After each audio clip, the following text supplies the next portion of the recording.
This is book 3 of the circulars that I will be sending out next year. It's not even out yet, but I've written them all. So they're all written, but we put it into a book, and it's called, Irwin and the Avatar, book circulars, book 3. That's the name. So when you want to get it, you'll know what to call it. This is titled The Scammer and Me, my first poem. Yesterday, the scammer sent me an email. All he wanted was a lot of money, same as all scammers. But of course, I did not know there was a scammer at work. The scammer likes that. I'm not supposed to know. So I'm going along with him and don't know. He writes me that a refund is due me at for computer repairs, and I didn't get the refund. $350 to be exact. He will deposit it into my bank account. $150 to start with, then the balance in 24 hours. So I agree. He needs to access my computer to refund the money. Oh, wait a minute. There's another stanza. The scammer is hard at work. He has a family to feed, bills to pay, lots of expenses. He needs to access my computer to refund the money to my bank account. So innocent me says, okay. The scammer went fishing and I got hooked. Now he is happy and is going to reel me in. He says, look online at your bank account and confirm the $150 deposit. So I look, and behold, it shows a deposit of $15,000. I tell him, and he says, that is a mistake. I will need to go to my bank and take out the cash and send it to him at an ATM. So I agree. He now is the happiest scammer in town. I am the mark, as it is known by the crime boys, and I'm following his script perfectly. He is on the phone with me, directing me to the bank. He is excited that soon he will make a big score. So I go up to the bank teller, and the first thing I ask for is the balance in my account. The teller shows me my balance is what I had all along. So I ask, wasn't there a deposit today of $15,000? She looks and says, no deposit today. Now the fun begins, if you want to call it that. I tell my scammer there is no deposit. I cannot withdraw this money to send to you. He is very clever and a con man, which you have to be a successful scammer. He says, don't worry about that. Trust me. Once you withdraw the funds and send it to me, all the balances will show up correctly, like on your computer. This is where we do our dance. I say, no, I will do it when the bank sends the funds are in the account. He doesn't take long before he threatens me with murder. Yes, you heard right, murder. And kidnapping to boot, if I don't send the funds immediately. So I say, hold on. I give the phone to the bank manager. She is very sweet and says, what do you want? The speaker on my phone is on, so everyone can hear him. I want him to send me the money he owes, he says. So she says, how much do you want? We will make out a cashier's check. He says, no check, only cash. She says the bank policy is only a cashier's checks. Now, this man is not a good scammer because on the phone for all to hear, he tells us he will have me murdered and even threatens the bank manager using every foul word he knows that he will send his people after her too. So she tells him she is calling the police. He doesn't seem to care and continues to rant on. So everyone hangs up and we all go home to have a well-deserved rest. Who says I follow a dull avatar? I learned from him why he needs the good guys and the bad guys. His job as the awakener is to wake us up. No one fell asleep during this episode. Mayor Baba did not shrink from such dramas. In fact, he would pour more fuel on the fire. Here is what happened to him. Titled Avatar Exposed. He was a communist. The police were watching him. He was considered a threat. He ran a radical newspaper. He heard about you. He said you were making claims to be divine. You were taking advantage of the innocent beliefs of the people. He would come to your next meeting to declare in front of all, you are a fraud. He was Pukar, unafraid of anyone. He would expose you. Then there was Afsari. He heard of you. He was a Muslim. You were doing blasphemy. You deserved to die. He had a gun. He would come to kill you. You would be exposed. Then there was the men. They came to your gathering. They did not like you. Thousands had come. They had a plan. They wanted to burn down the entire place. Everyone would die. You would die. You would be exposed. Pukar spent years tracking you. No sooner he would come, but you had gone. He was unrelenting. No expense was too much. No effort was too great. He would find you. One day it happened. He came. So many people had come. He went to the front where he could see you. Finally, he could do his work. He would expose the fraud. All would know. But what did he see? You were giving clothes to the very poorest. You were bowing down to their feet. You did not speak with your tongue. You asked for nothing of anyone. You were giving to all with your heart. You told them where God was, in them as in yourself. You would help them to see it. What was there to expose? Afsari too came to your big gathering. He too observed this loving man. He forgot about his gun.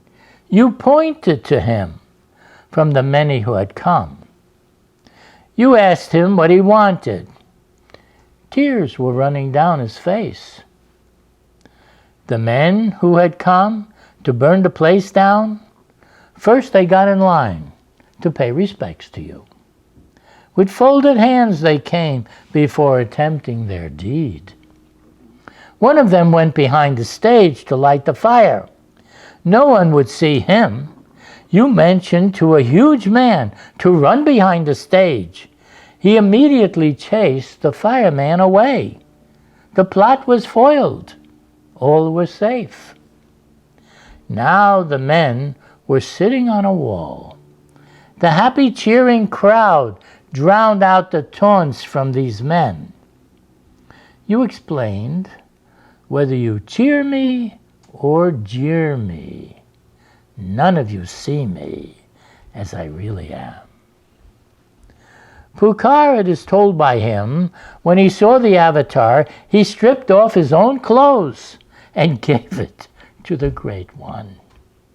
He then prostrated himself and beseeched him to be his disciple.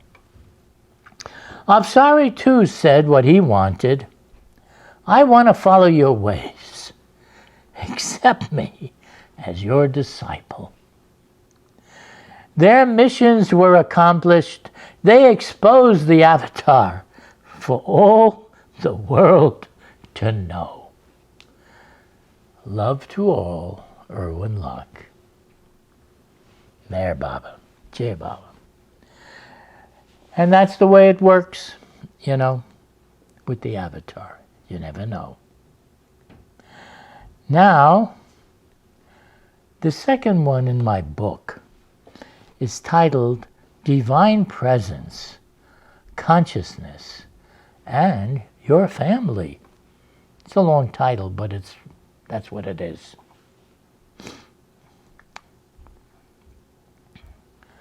Now, it starts off, Kenny wanted the divine presence, but what was he to do? So he wrote me, here's what I told him.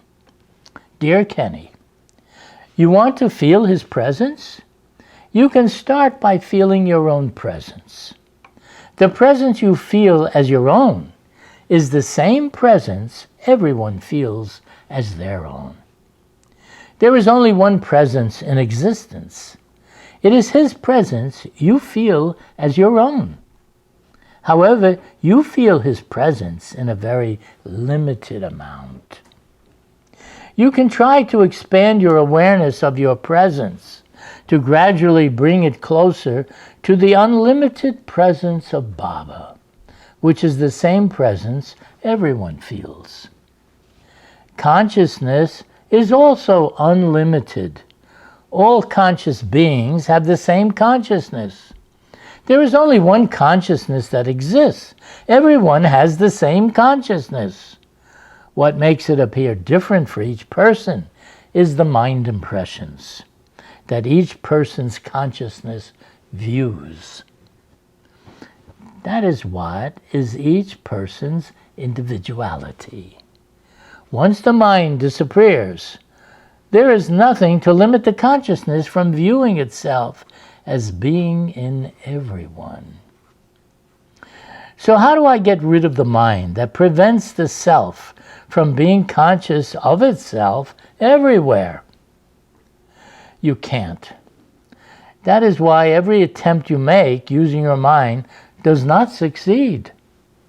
The mind cannot get rid of the mind. This is why the Avatar comes. To do what you cannot do for yourself. He is free of the mind and can free others. It takes ages of failed efforts to realize this. There comes a time when you want to succeed. That is when, in your mind, you ask the Avatar to please help you, to remove what stands in the way of accomplishing this. He is very generous and loving, and will do what he came for. He will help you. Once you ask with all your heart, then you can relax. He is wanting to help, so there is no doubt it will happen. If you are hungry and you go to the cook for food, he will say, now that you ask, I will cook up the food for you. There is nothing for you to do but wait. You can ask Baba for the greatest gift in the universe. Now he has to fix it so you can receive it. All you have to do is wait. This is the age-old procedure for those who want the greatest gift he can give. In the meantime, you can take your wife to the Samadhi. It is like taking a bath to go into it. All your impressions that stand in the way of your self-realization gets cleaned and washed away. Even if your wife does not believe in Meher Baba, she will still get the same benefit as yourself. When you sit in the bathtub to clean yourself, it does not matter whether you think you will get cleaned or not. The cleaning will still happen. She will go because of her love for you, if you ask her. This can be a goal for you and the family. In his loving service, Erwin Locke.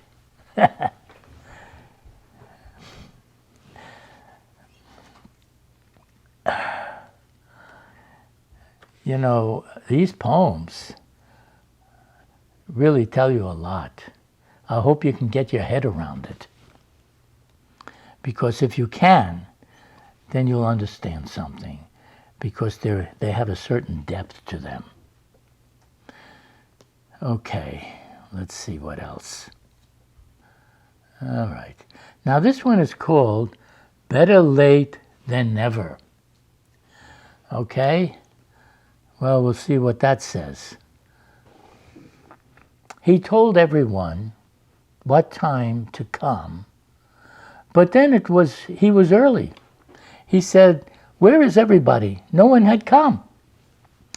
Now when they all found out, they were sure to be early next time.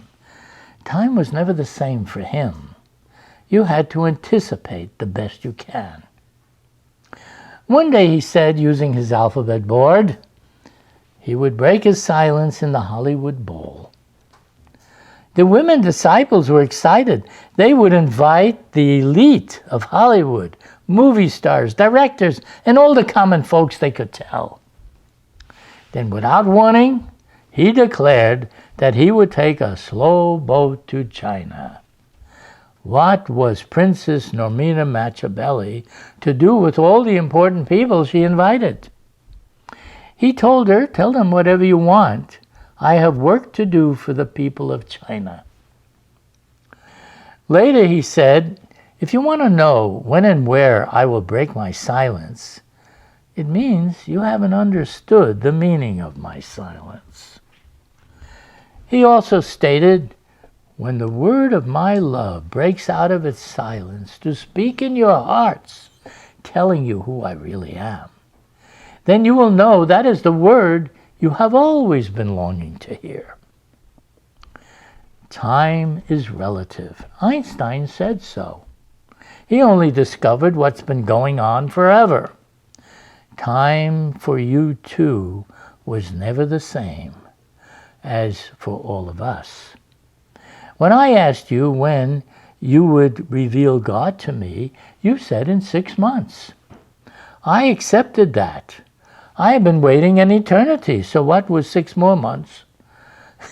That was many years ago. But the 6 months is still not up. I guess I'll be ready in 6 months, no matter how long it takes. I love that Baba. He knows how to make you feel just right while you wait. Love is a good thing. It always comes to the rescue. Just when you think you're all alone, love shows up. So I say, better late than never, by Erwin Locke. This is titled Dreamland. Who would believe I'm just a character in a dream I'm having? That in my dreamland, I also made up the world around me. Am I doing in a little way what you have been doing since the beginning of time? When the mind emerged from you, duality was born. It was the perfect mirror for you to see yourself. Yogis try to still the mind so they can get a better look at you. They love it. They never saw such a glorious sight before. Such bliss, love, and power like nothing found on earth. Who would want to leave that? But to you, the enchanting mind is only good for dreams. Even a still mind is no match for the real thing. You live alone as the only one in existence. But yet, unlike us, you are never lonely.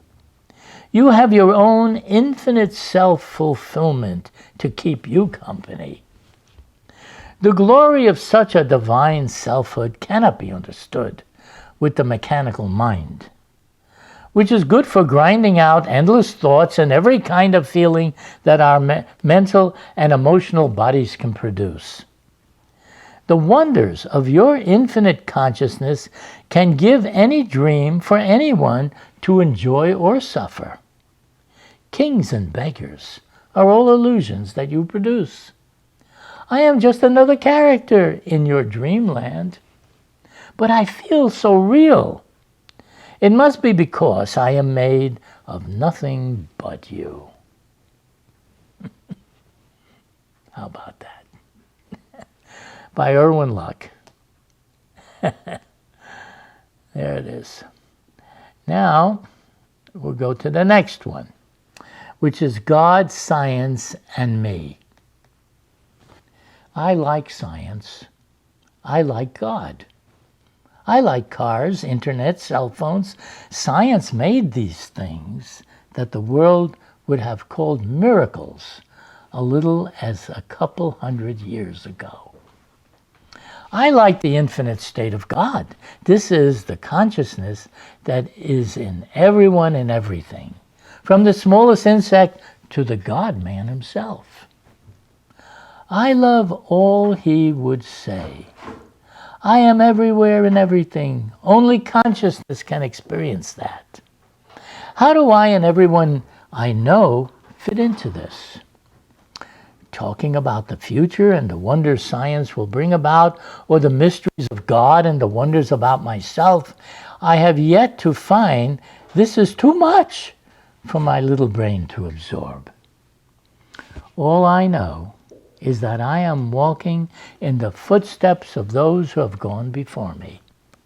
There will come a day when I will come into my own, just as they have.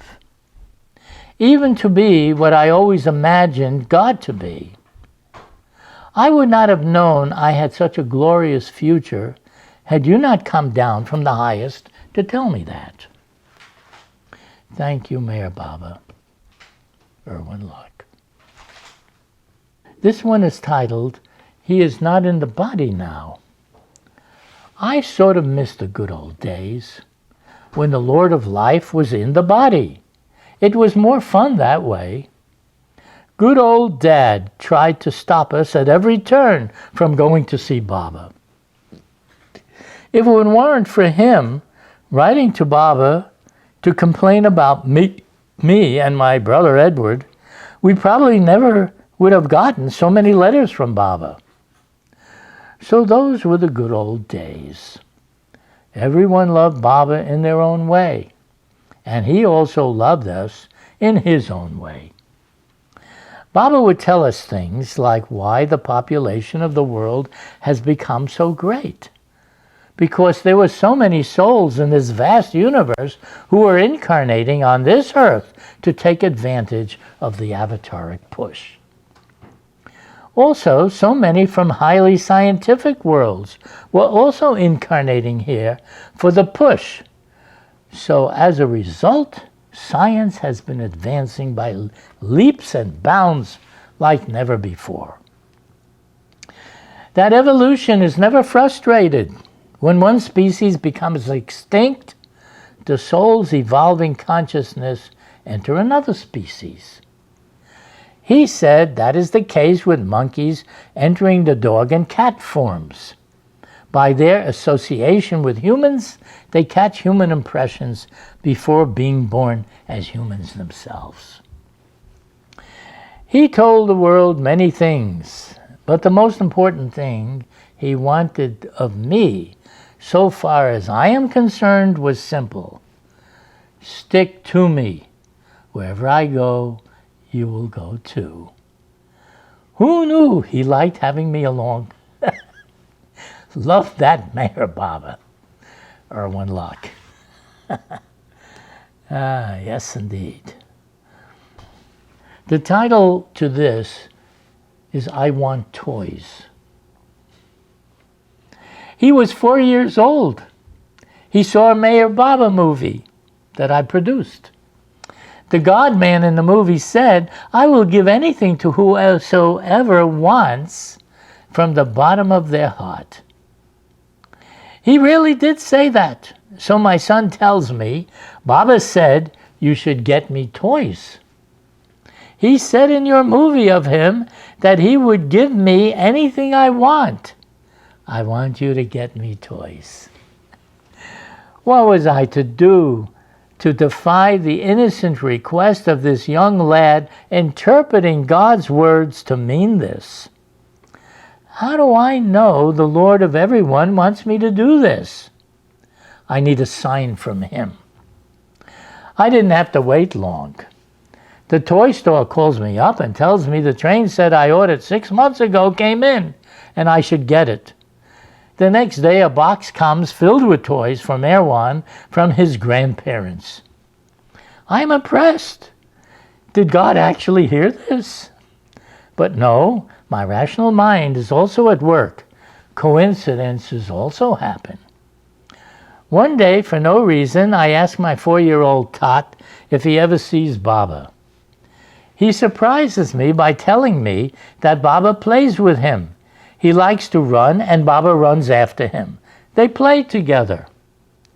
This reminds me of when Baba would play the game of 7 tiles with his men disciples. The game was to throw the ball and knock the stack of tiles down. Dr. Deshmukh, who was a great scholar, would throw the ball and miss the tiles. Baba would have him get closer, but he would miss. Baba kept moving him closer and closer till he was on top of them. Still he would miss. Everyone had a good laugh, including Deshmukh. Now it was Christmas, and my boy never saw snow. It doesn't snow where we live, so he says, Dad, make it snow. I tell him, this is not my department. Ask someone who can do it. So he goes to you-know-who. Well, Myrtle Beach had a big snowstorm that year to the amazement of everyone. The lesson here is that you don't have to be 4 years old for him to hear you. Like he said in my movie, I will give anything to whosoever asks from the bottom of your heart. Don't forget the last line if you want it to work. Ask from the bottom of your heart. In the magic of love, Erwin Locke. You have it. All right. Let's see what comes up next here. All right, now this one here is another very good one. I only write good ones. And this is called Divine Wine Shop. Dear Drinking Buddies, the title is Divine Wine Shop. Why is the wine divine? This wine is not made from grapes. There is an energy in the soul. It is very subtle. This subtle energy, when it hits the brain, is so intoxicating. It will give you great visions, some earthly, some angelic. You can hear music that will enchant the soul. This wine is a rare vintage. If you drink it from the tavern master's goblet, you will want it forever. Even forever is not long enough after the first draft. Angels love the power of this blissful intoxication. Drink this and show me God. I won't care about anything once I enter his mind. Nothing but adventure and romance lives there. I made a trade with the Lord of the Wine. I sent him chocolates. He sent me a cable. You're sweetening my mouth now with chocolates. One day, I will sweeten your mouth with divine wine. I have only one thing to say to everyone who would like to share in this treat. Remember this. When the brewmaster pours the wine divine, he is not mindful who is in the tavern. You can take a seat and join me, and we will go wherever this intoxicating brew takes us. Hail the Avatar. I will drink to that, by Erwin Luck. And you'll drink to it too, if you do it. Okay. Here we go. Stick with me. There's only 50 in this book. All right. You know, this is a real challenge, this one, that I'm going to read. It's titled, If You Dare. Well, we'll see if you'll dare. Everyone likes to feel themselves daring. If I say, I dare you, let's see what happens. You're ready to take me on. I'm the same way. I once took on a dare from a man who called himself a master of everything. This would be exciting. Let's see where this goes. I dare you to do whatever I say for a day. If you do, I will give you a gift. But you won't know what it is till after you do it. All I can tell you now is that you will definitely like it. Now let's see how daring you are. So I said, okay, let's go for it. The first thing you have to do is close your eyes. Now visualize a pond. See the fish swimming in it? You see that? Yes. I dare you to be the fish. Did you do that? Yes. Now you see the bird flying above the lake. Now be the bird. Did you do that? Yes. Look at the water in the lake. Be that. So far you're doing everything I say. Now look at the shore and see the houses and people in their yards. I dare you to be everything you see. Okay, I did it. Very good. But the next instruction is different. Here is where you get to be more daring. I will give you a hint. Forget yourself. Now become the moon and the stars. You're on your way to becoming everything.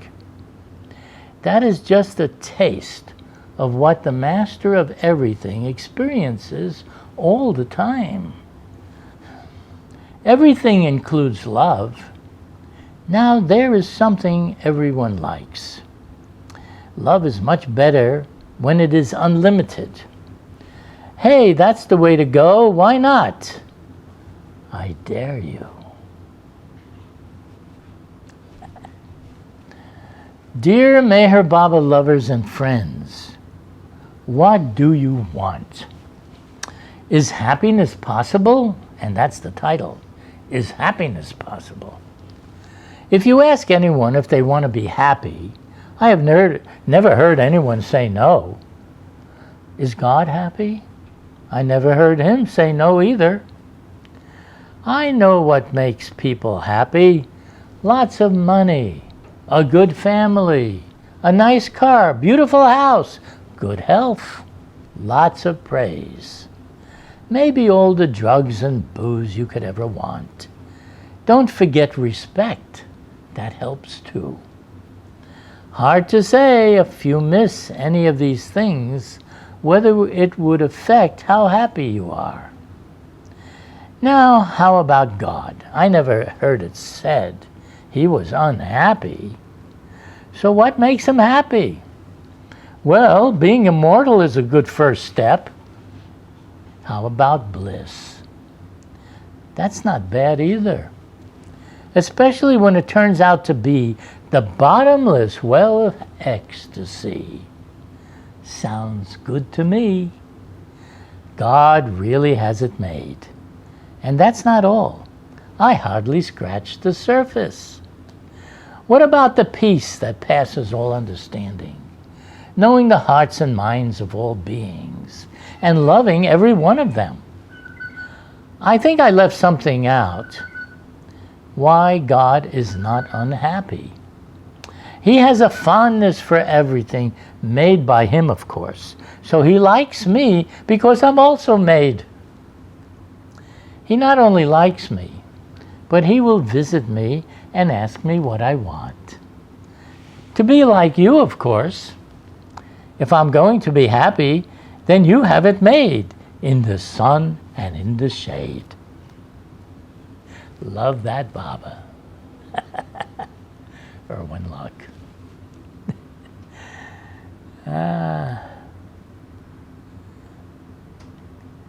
Listen, if he can be happy with all that he is, I think I'd like it too. Take it from me.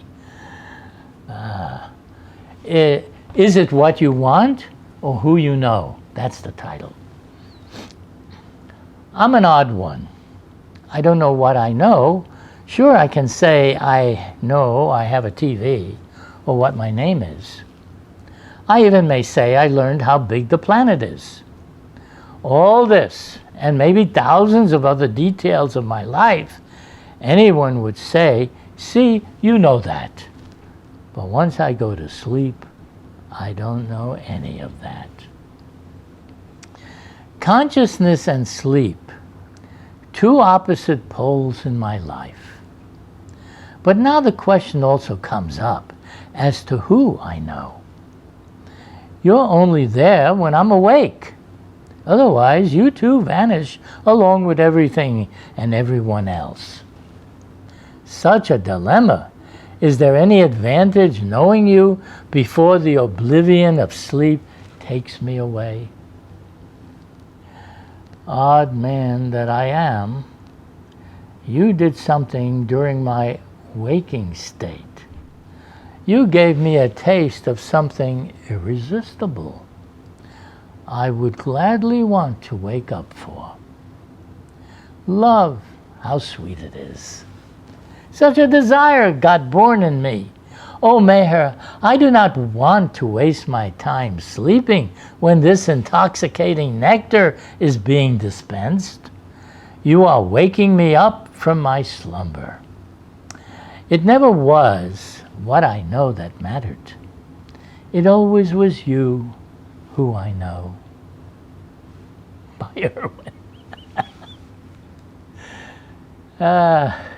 That's how it goes.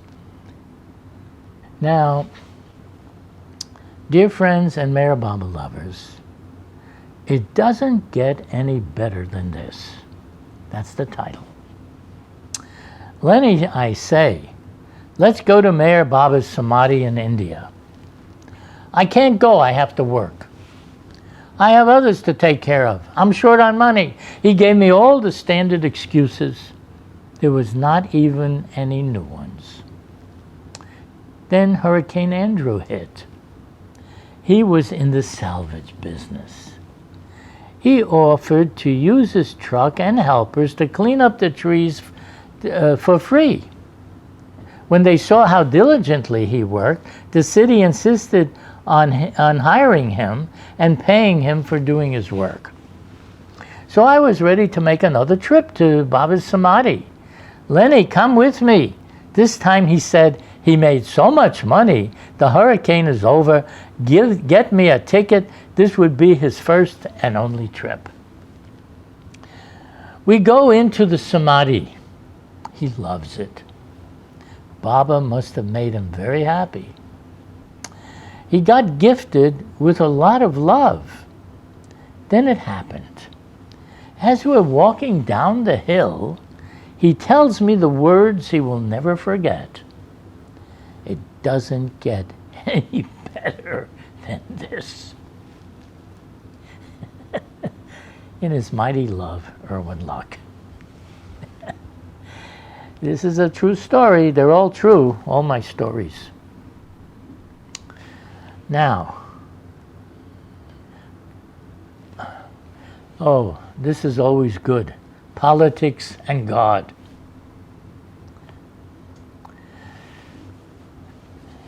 Give unto Caesar what is Caesar's, and unto God what is God's. Good advice 2,000 years ago, and good advice now. Well, we know what the government wants. Just ask the IRS. It's all about money. Or ask a lawyer to read you any one of 1,000 of his laws. Do you believe in God or the devil? Or none of these? It is said God and the devil want the same thing. A nice, juicy soul will do. Your soul, to be precise. There are no application forms to fill out. You don't have to be qualified. I never heard of them refusing anyone. There is a reason as to why so many choose the devil. He will give you something for your soul, anything you want, during your short life on this planet. Maybe you want lots of money, or a beautiful house, or a handsome man, or a gorgeous woman. A mate who never says no.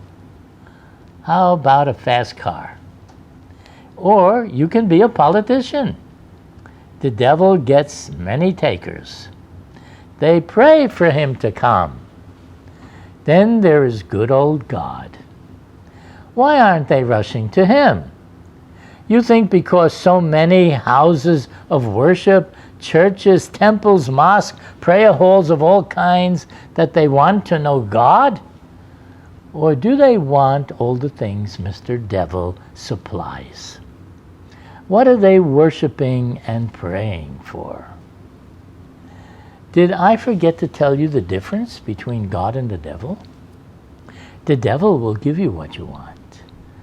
God takes away your wants.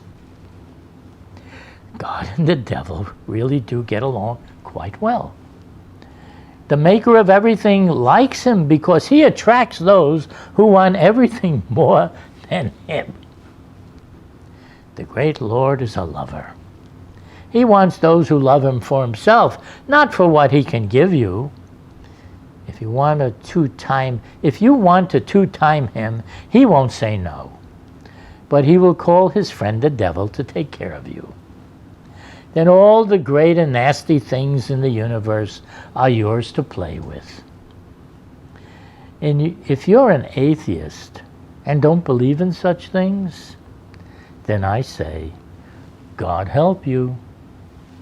In his loving service, Erwin. This is titled Rolling Waves. Oceans create waves, but so do people. We also ride the waves we create.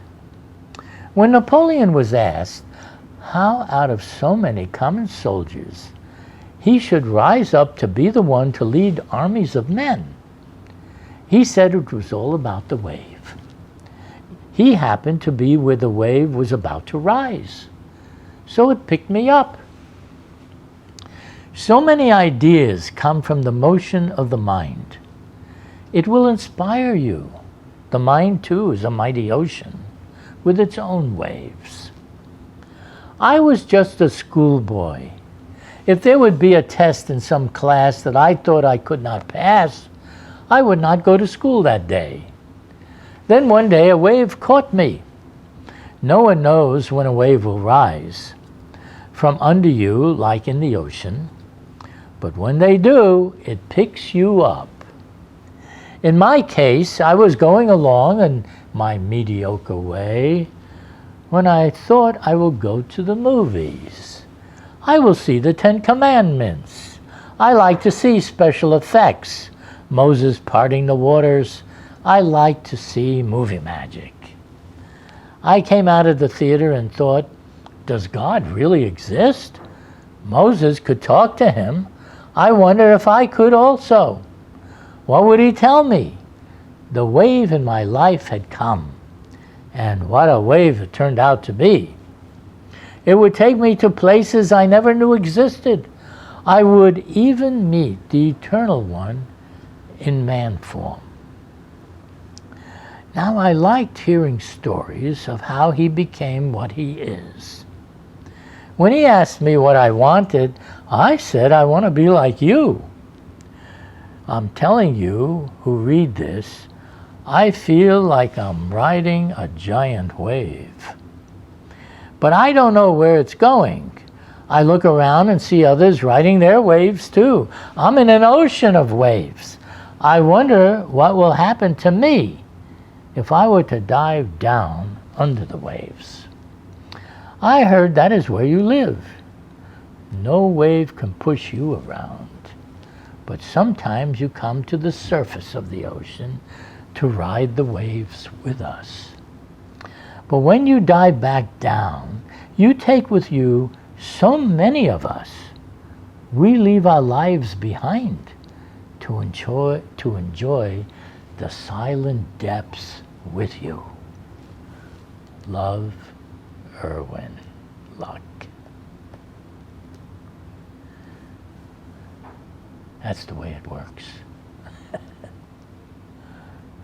Now this one you're going to like because you like them all. So this is one of them. It's titled Soul Food. Jesus invited people to a feast. They came expecting good food for the stomach. Where was the food? He was going to serve them a different kind of meal. But like all food, it also had to be digested. Mayor Baba has been serving the same meal as he did as Jesus. When Baba John served it to Mayor Wan, he became God-conscious, just like all the others that ever tasted this delicacy.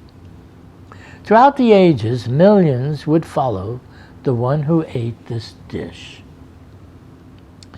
Suddenly you light up.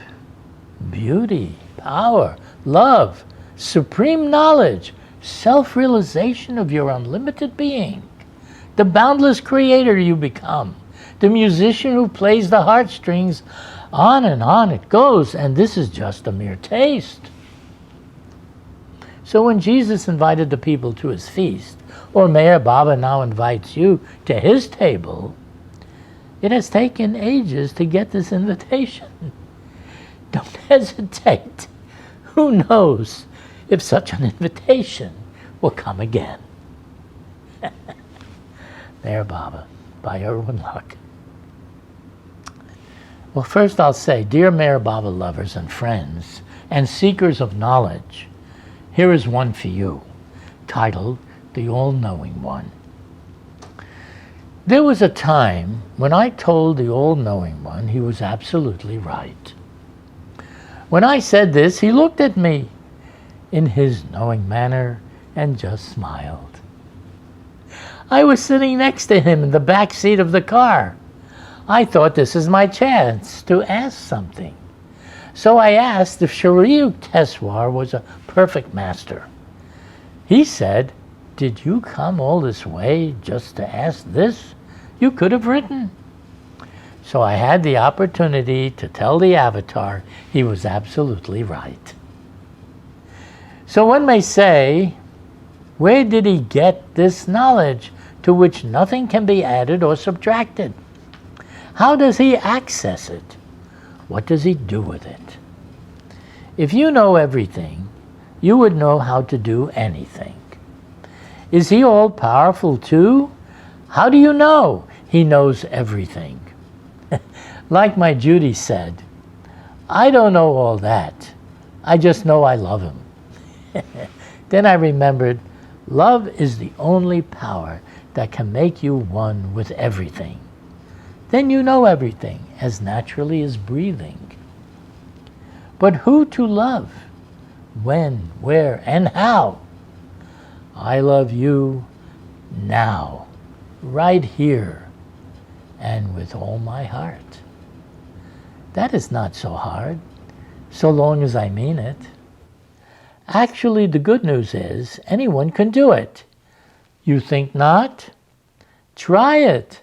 Surprise yourself. Lovingly, Erwin Luck.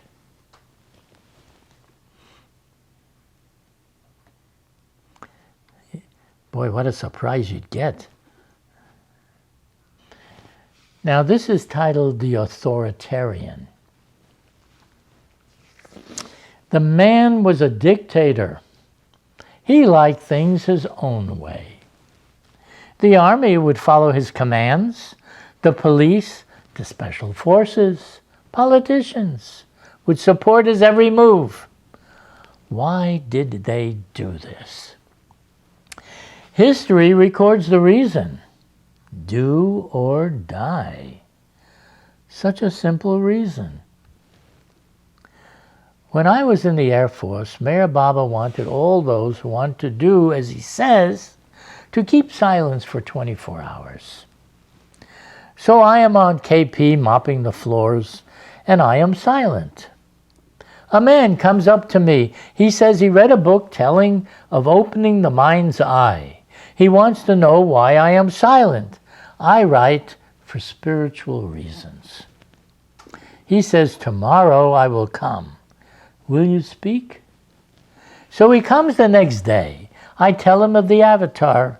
Now he wants to contact him. But I tell him the master has said he is going into seclusion and no one should visit or write to him, except in emergency to send a cable. He tells me that he is sorry to hear this, so I help him. What is an emergency? Can it be something good, like contacting God when he visits us? Now he says yes, but if we go to the cable office, I will be thrown in jail. They said one more time, late, and I will be sent to the brig. There are so many levels of authority. Some visible we see every day, but then there are those we hear about but cannot see. So I tell him something I never said to anyone. Who do you think you are contacting? If Mayor Baba is God in human form, who do you think is running all the militaries of the world? What he says with just a motion of a finger controls everything. Nothing will happen to you if he sees you are doing this for the right reason. Now he tells me he wants to go. He does not care if he is thrown in jail. I will ask him for his help. And so it is that Phil Collins went. When he came back to his duty section, he was shocked. No one said anything. Baba did write him back and gave him a list of things to do. But then in the same letter, Baba said he would fail doing it. But he should come to see him at the East-West gathering. Phil did go. His life changed. He got more help than he ever could have imagined.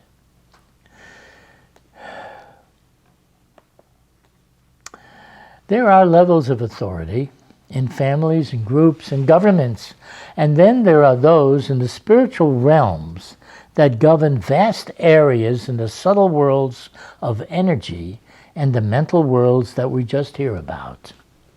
But then once in a while, the Maker himself comes down to see who will risk all for him. In his world, it is all about love. So I say, welcome to his world. Erwin Locke.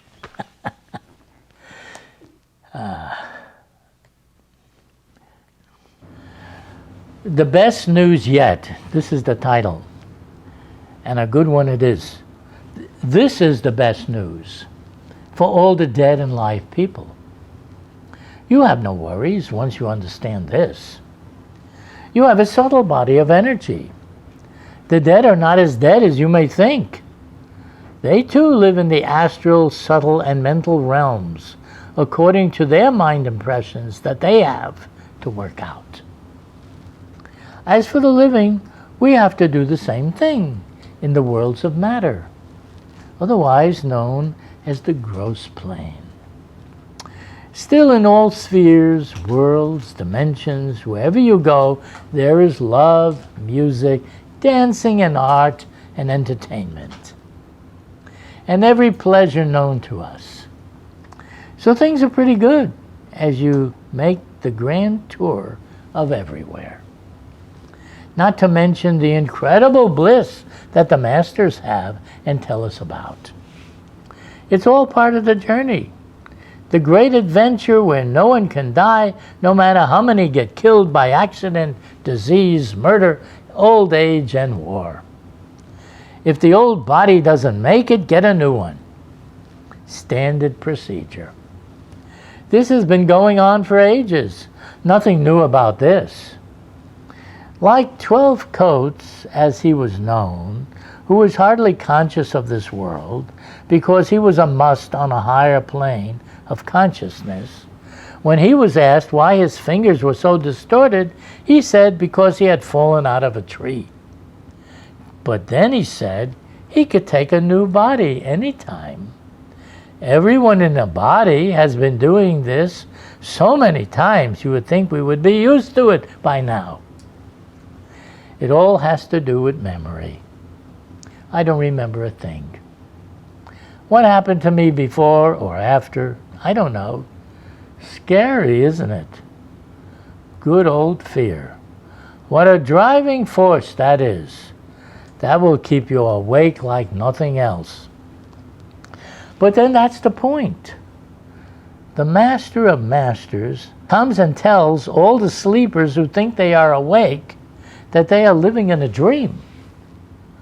So he comes as the awakener to wake us up to our real self, like himself.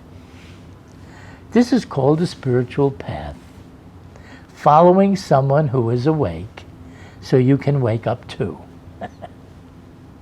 Who knew I am asleep dreaming all this instead of being awake to the unlimited bliss and eternal existence that I am? Is this too much to think about? Good, because this is the best news I ever had. In his great and mighty love, Erwin Luck.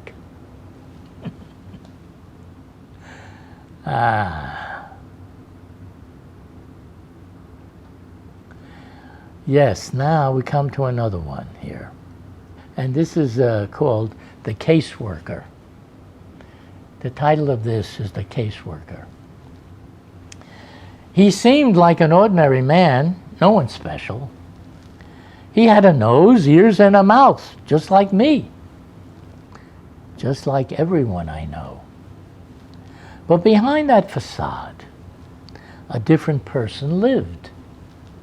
If someone were to say he is an alien from another planet, or that he came from the far future or some other dimension and then just showed up in town and said he was a caseworker, none of them would be wrong.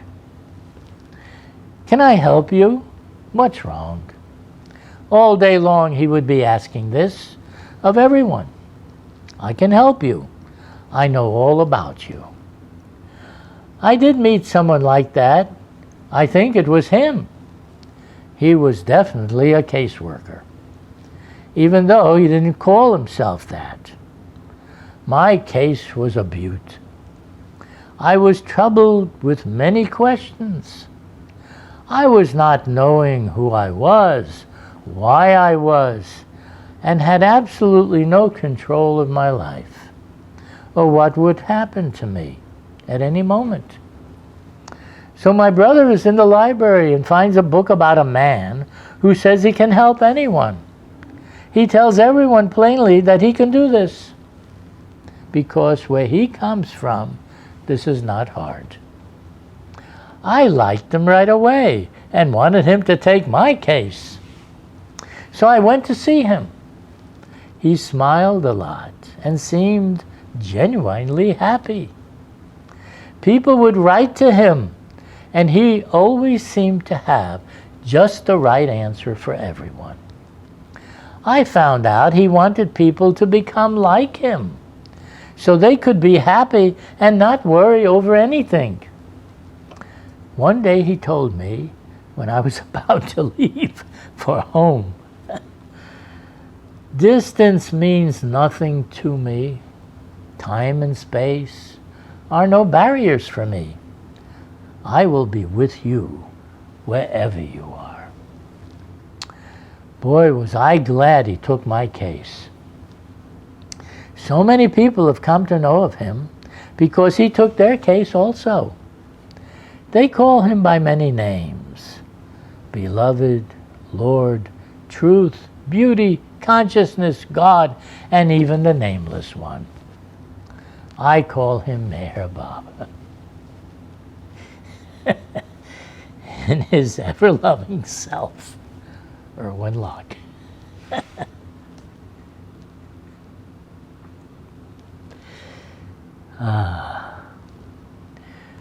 Okay. Now that we know that, we can hear this. This is titled The Fly and the Honey Pot. Flies love honey. Most people love honey too. Who would think that flies and people have something in common? That people and flies could like the same thing. Now what about God? Does he like what people likes? Do people like what he likes? This is not something I think about when I am cleaning the dishes. But now that it has come up, I will need to know this. Otherwise, this question will keep me up all night. More so than whether flies and I like the same thing, even though I don't like flies, nor do flies like me. Anyhow, I decided to take this question to the boss, if I'm going to get any sleep. Lucky me, I heard he had come to my planet on a visit, which he does periodically. So I boldly went to see him. He seemed to like me. He asked how was my trip? Where was I staying? How was the food? Did I move my bowels? Do I love him? He asked all the questions my parents would ask. He liked what most people like. Was this the chit-chat before my turn to find out what he likes? Now the infinite man, who had the unlimited consciousness of God with all his power and knowledge, and me, who had every binding of mind and body, were sitting together, having a pleasant conversation. Just the two of us. Tell me that's not a miracle. Now we get down to business. He asked me, what do you want? I want to be like you. Do you believe I am the Avatar? Yes. If I were to ask you to eat food you did not like, would you eat it? Yes. If I were to ask you to go about the streets naked, would you do that? Yes. What if I asked to have your head cut off for me? Are you ready for that too?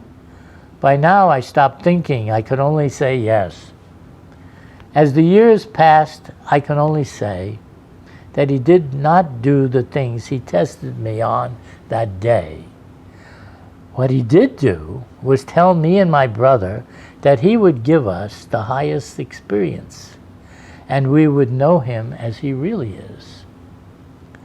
Till then, he has shared so much of his love and wisdom with me, so that I could share it with you in these poetic circulars. We are all on his ship. It does not matter whether we are on the bridge with the captain or on the main decks with the men, women, and children, or in the gallows below decks for our misdeeds. Everyone arrives at the same destination. He loves us all and will take us with him. Now, I will not forget about my younger brother, the fly. The time will no doubt come when I mature in the Avatar's love, so that I will not only share the honeypot with the fly, but I will love him too, whether he loves me or not. In his everlasting love, Erwin Locke. There you go. The destiny has it all figured out.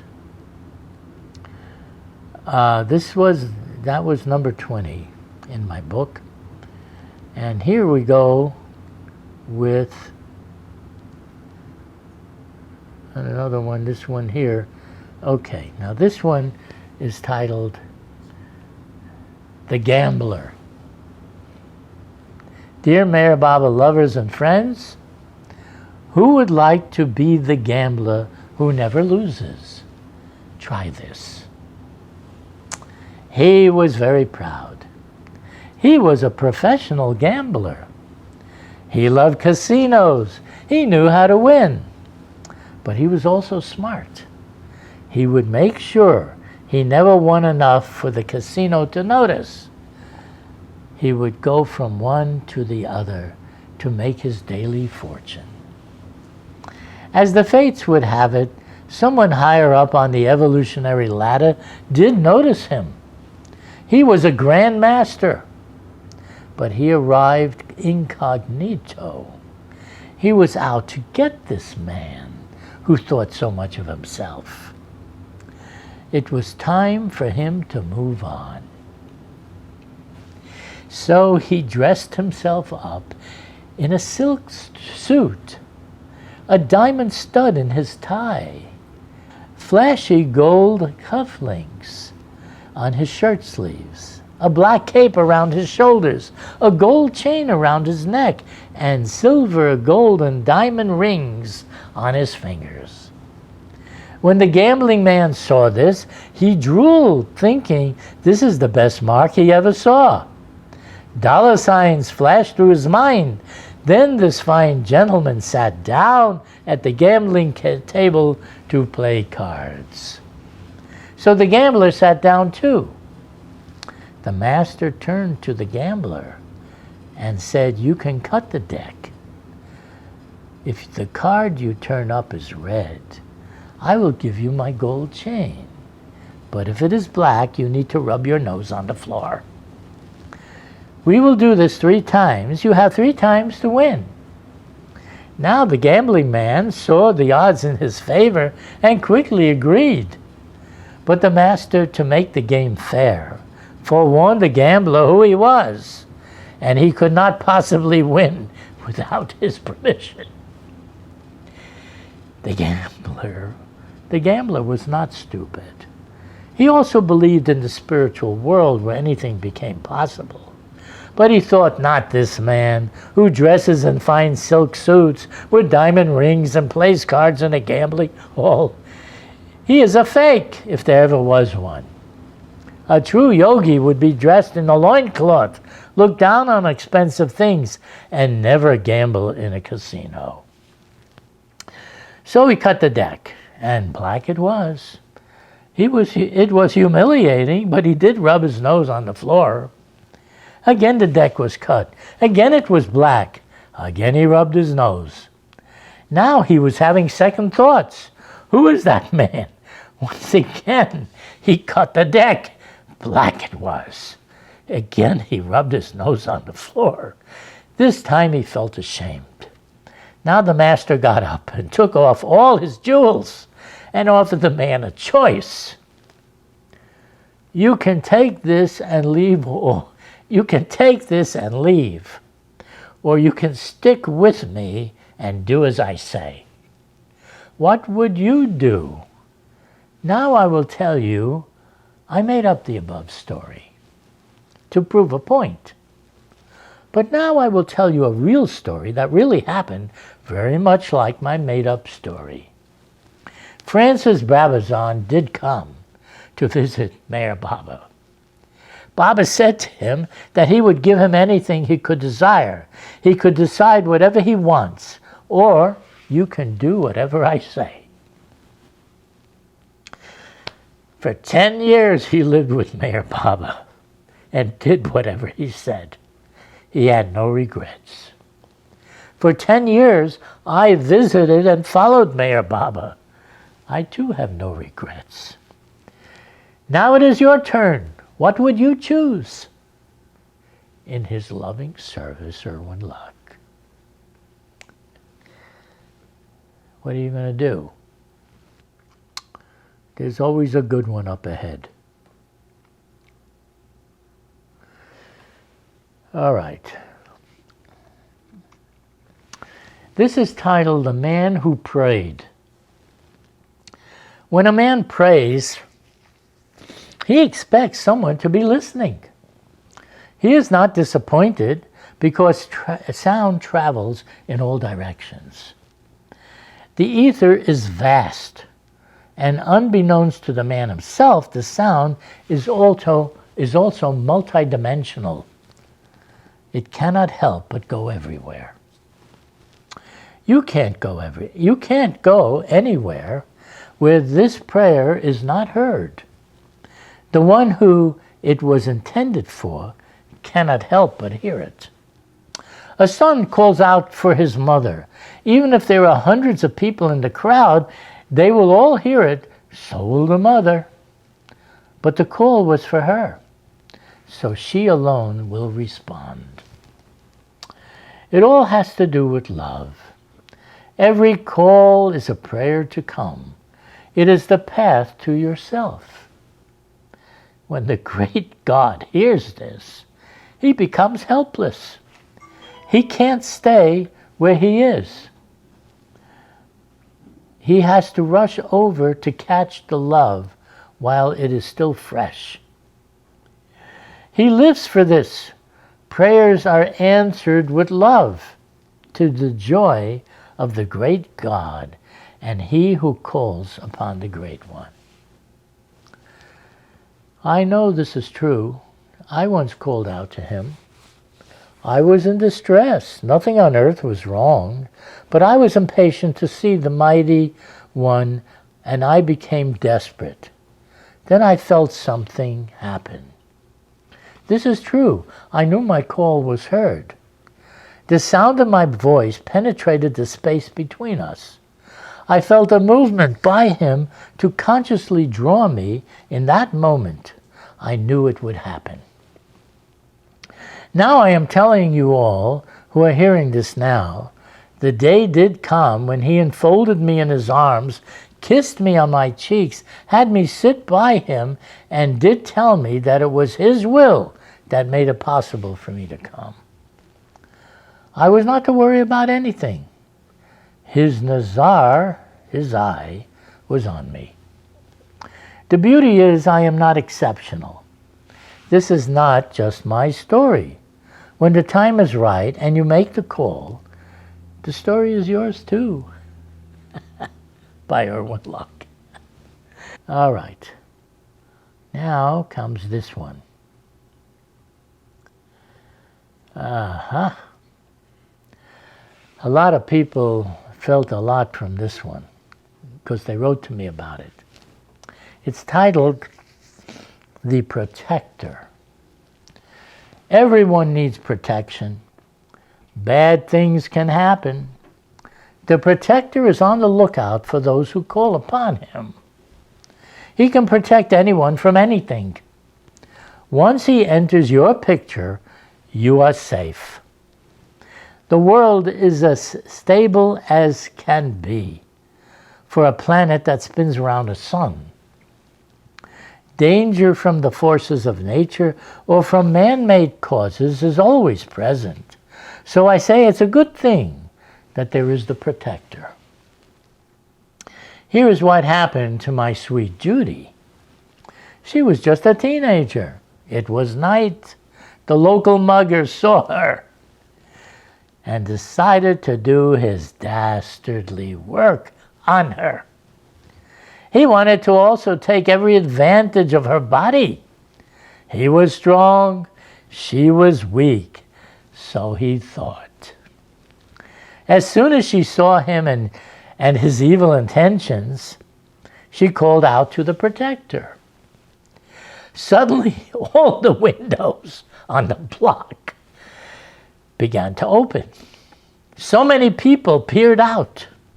As she screamed the protector's name, the thief was shocked and ran away. The protector saved the thief from doing his badness and saved Judy from any harm. This really happened. Just ask her. I had a black car. It was night. The car is barreling along at high speed. Suddenly, the car steering stopped working. I hit the brakes. No brakes. The car is out of control. My Judy and myself are in the car. Both of us start calling out the protector's name. My car breaks through the guardrail into the oncoming lanes of traffic. It comes to a dead stop. A car in the distance is racing toward us. It appears he does not see us. It looks like he will crash into us. Just as he is about to hit us and we are calling out the protector's name, something incredible happened. Like an invisible hand in front of our car, the onrushing car swerves around us and races off as if he never saw us. Now a van comes from behind and parks in front of us with his big headlights, so all oncoming cars can see us. We are safe. The protector is very busy. Sometimes he will even help those who do not call him. But in my opinion, calling is better. One last mention. I did not make this up. The protector is real. He made a prayer for us so we could know about him and we could call upon him for his help in any crisis. Of course, the protector is here to not only protect us from what we can see, but more so to advance us to what we do not see. Can a man see his own soul? Can a man get to it and enjoy his own unlimited self? What keeps us from that? The protector will save us. He made it simple. Just take my name at the time you breathe your last, and you will come to me. How else will you enjoy the unlimited bliss, knowledge, and power of your real existence? Oh, Meher Baba, your name can do all this. In his great and mighty love, Erwin Locke.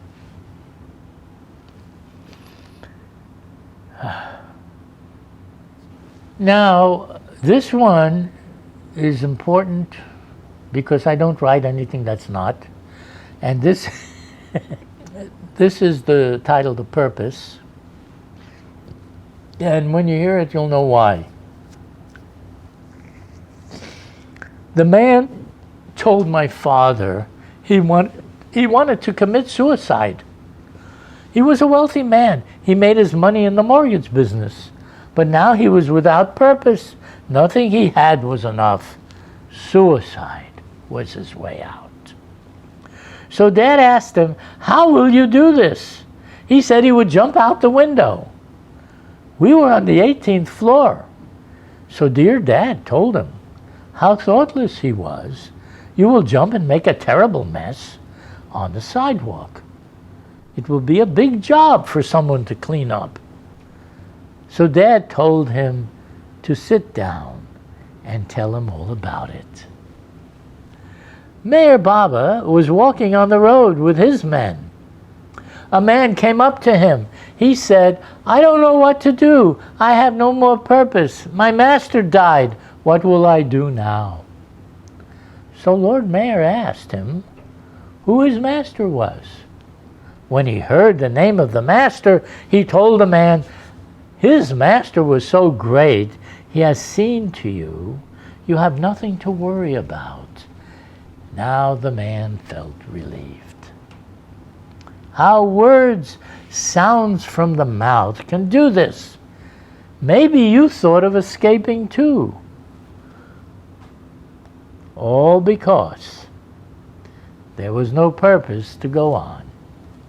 Maybe the pain of the body, or something, or someone said something, or everything is lost, or I'm having a depression. If only some love could enter this grim picture, what would happen then? It is different when the heart lights up. Suddenly the darkness begins to disappear, like the mist before the sun. You too are a sun. Your radiance can be seen by anyone who looks. At first, I did not know where to look. Then in my mind, I saw a picture of you looking at me. How could I think of hell when heaven is looking at me? I can see now. You too have a purpose to look after us. In his loving service, Erwin. My best friend is the title.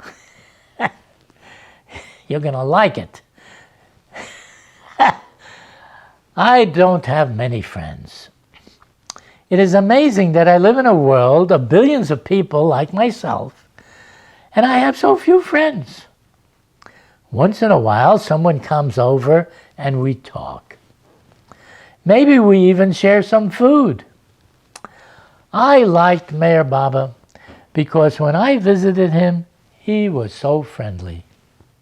He was not the heavy-duty God that so many people imagine him to be. He was easygoing. He could be funny and was always in my corner. He liked me and I liked him. We were a good team. He taught me a lot about himself without even trying. He was just natural. Baba had an open door. He liked visitors. My father, who had been so hostile to Baba at first because he thought Baba would take my love away from him and the family and keep it for himself.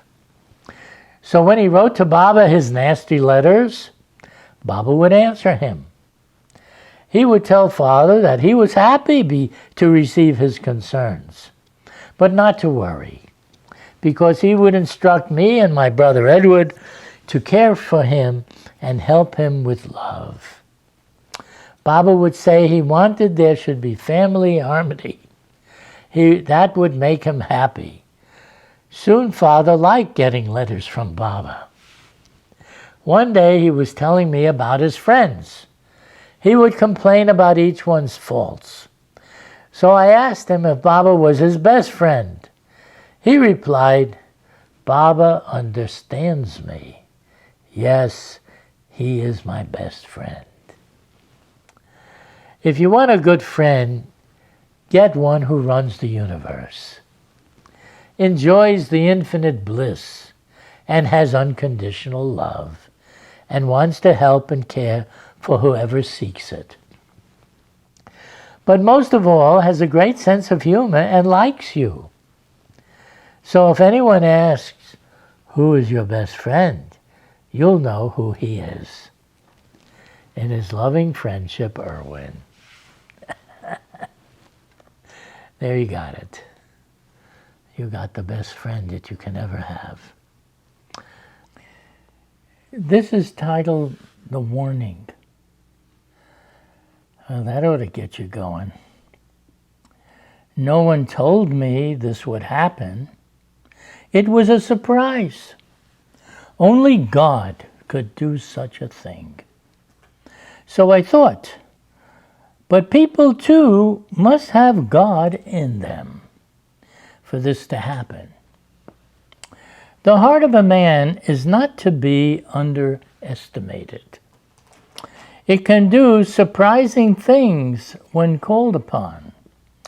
If I were to tell you you could love the whole world, chances are you would not believe me. That's because in your life it never happened. But there are others who did it, although to say 1 in millions might accomplish such a feat would probably be one too many. The question really is how. How do you go from a man who is lucky to love one person, to a group, to a country, to everyone on the planet? The warning is, if you don't do this, you will always be in some kind of trouble. Trouble will follow you as surely as bullets will kill you. So I thought about it. Then like a light switch turned on, the thought came. From where, I don't know, but it came. I heard of a man that was able to love everyone. Bad or good, it did not matter to him. You could be rich or poor, he would see you just the same. So I wondered, if someone else did it, maybe he would tell me how and why he would do that. Then he explained that he could love everyone because he was in everyone. He was everyone. I said, what? How can that be? You're not me too, are you? If you want to love everyone, you have to become everyone, just like a man in his dreams becomes everyone in the dream.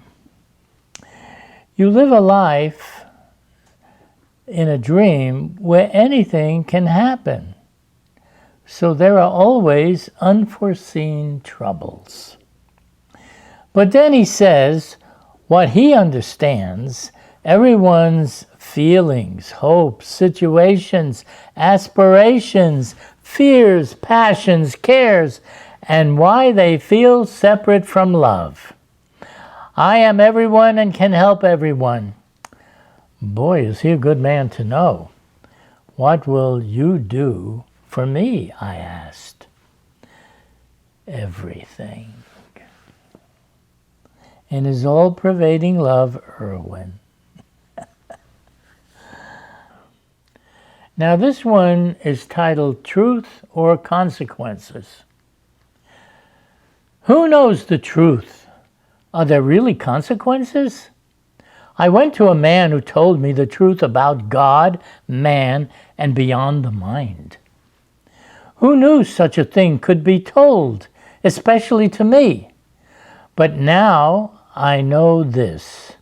There are consequences. It made me think about new things I never thought of before. Like I am eternal. I can know and be anything.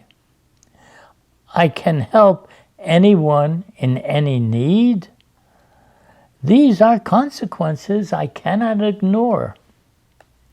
Truth is powerful when you know it. If you share it, you create powerful people. They can change the world. You may not think so before you know it. That's because you may not also know the truth about love. Of all the forces of nature, that is the mightiest one. The awakened heart is all-powerful.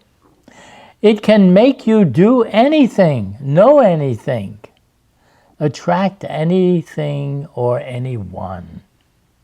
It is supreme in beauty, majesty, and the meaning of your life. I love the truth.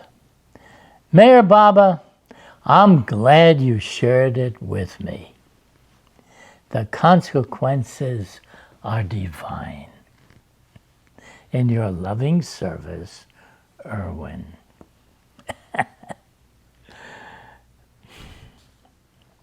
Everyone loves victory. A loser is never loved, except by one's mother, and even then, maybe. But I know someone who loves the losers as much as the victors. In fact, he was often seen embracing the downtrodden. I liked him right away, even though I was not a loser or downtrodden. I certainly was not great either, or a victor commanding a big army, so let's see if he could like me too. He was a quiet man, but he had no trouble communicating. With a little alphabet board, who would suspect this quiet little man would tell us through some hand signs that he has come to change the world. I thought, what a nice thing to do. But how? The world is such a mix of good and bad people. Most people do not want to change. No one I ever spoke to didn't have something to complain about. But the nice man did not seem troubled by this. He was quite confident of his abilities. I will quote him. I bring the greatest treasure it is possible for man to receive, a treasure which includes all other treasures, which will endure forever, which increases when shared with others. Be ready to receive it. Meher Baba. In his victorious love, Irwin. Now I have this one. It's called the Centurion. Boy, was he old. 100 to be exact. To think he was once a baby, barely a day old. Now look at him. Time waits for no man or baby. There are those who are much older, so old before the earth was born. Even they are mere babies compared to those born before the birth of the universe. They say you can't know everything. Don't tell that to the ancient ones. They lived long enough to see everything. So you say no one lives that long? Well, not in one continuous life. But what if you had many short lives? There's no end to that. I've been around a long time, longer than many universes. They also come and go. I'm also one of those eternal people. No beginning or end. You didn't know that. I meet a lot of people who are also like me. But the wonder is that they do not know that. It's all due to these short lives in the body. It's amazing what happens when you can't remember anything. But it won't always be that way. Somebody will come along from time to time throughout the ages who does remember. What a relief.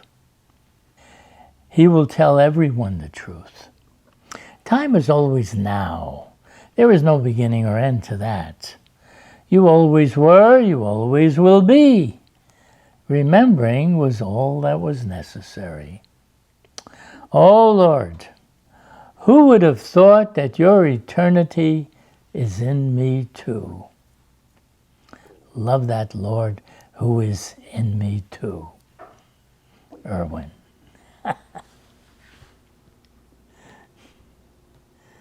I hope you find out a few things by hearing this. This is called true love. Once I was in love. I was crazy in love. I knew love when it came. No one could talk me out of it. This love power possessed me. Love, I can say, is consuming, and I loved it. The ancients talk about love. They philosophize and write about it. They think about it and market it. They talk but don't feel. Just another insult that true love has to put up with. You want proof? Will I cry for you if we are separated? Give me your hand. Kisses for your face. 1,001 embraces is still not enough. I love hugging you more and more. I do not need to prove what is apparent. Even love, like all things, has a direction. It points to the place where love lives. It started from love has a home. It is called the Om. If you want to know where love comes from, Then ask the man who knows all about it. He radiates it. He makes it real. If you are one of the lucky ones who feels love, then you can thank him for it. If you want to know where he is, then feel love. That's him. The mind will never accept this. Thoughts can't feel that, but the emotional body in your body needs no convincing. Dear Lord, when you said, no one understands me until they understand me as infinite love, this makes me remember how crazy in love I once was. What a great beginning I had to get to you. Lovingly, Erwin. How many of us have that beginning? Okay, this one is titled Every 100 Years, More or Less. What will happen in 100 years or 1,000 years? How many times around the sun do I have to go not knowing what will be? But I know a man who traveled around the world. When he stopped in Italy, he went to a cave in the mountains where it is said the great Saint Francis of Assisi used to meditate. This was no ordinary stopover, and the man who stopped there was no ordinary man. This man knew the future because he could make the future. Here is what happened. First, he told his disciples that he alone would enter the cave. Everyone else should guard the cave and not allow anyone to enter. After some time, when he finished his work, he came out and was all aglow. Everyone wanted to know what happened in there. So the avatar, which is who he said he was, revealed there was a meeting of the masters. And the course of the world for the next 2,000 years has been set. No doubt there are those who know the future because they make the future. If you could make the future, what would you do? Well, we could start with Germany's old pal Hitler. Many say he was the worst tyrant the world had ever seen, mainly because Germany was one of the greatest industrial machines he was in charge of. Good old Hitler was able to do more damage than anyone before him. But let's not forget some of the other bad guys throughout history. Genghis Khan and the Romans were no slouches either. When it came to good old murder, rape, and slavery, don't get on the wrong side of them either. The Romans would hang up an entire army of thousands on crucifixes if you happen to be so unlucky as to lose your war with them. However, they and all other gangster warlords didn't discriminate most of the time. You don't have to be a Jew to get gassed or murdered. Anyone who didn't like the boss was eligible. So the old question of what would you do if you had the infinite powers and love of God at your command? Well, here is another side to this picture. For all that may have died on any day from man-made or natural causes, there were far more who lived. Billions more. What were they doing? The world saw the Renaissance. Then some of the greatest art was produced. Music, symphony, Elvis was all there too. Social advances. Democracy came up for the masses to elect and choose the leader for the first time. Slavery gets abandoned. India passes for the first time in thousands of years laws abandoning the caste system. No one would be untouchable anymore. Even wars became less thanks to the nuclear bomb.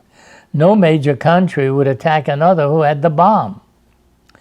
After the Second World War, countries in Europe who were always making wars on each other joined together to make a common market and mutual defense organization where no country would attack another. A United Nations was set up. Gradually, the forces that govern were making things better. Then there is really the long-range view that the masters tell us. Thousands of years ago, Lord Zoroaster was the first in many advents to follow, taught a simple truth. Good thoughts, good words, good deeds. Then came Abraham teaching the one God. Then Lord Krishna spoke about the avatar coming age after age to help the suffering, struggling humanity.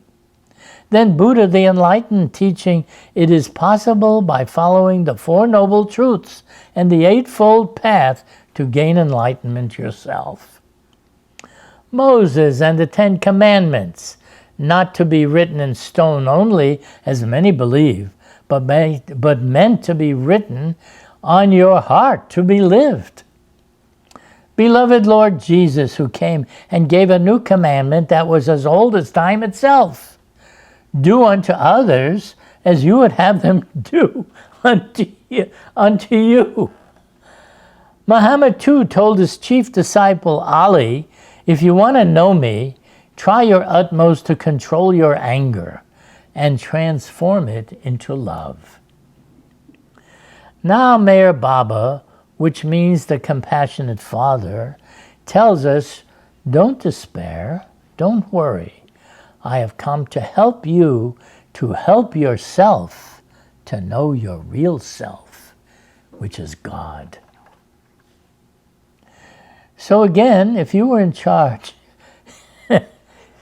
with the unlimited powers and bliss of God, what would you do?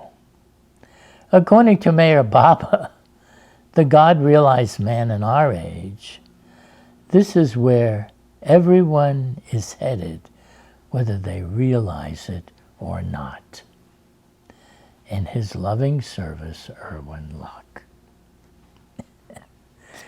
Well, there's enough to think about.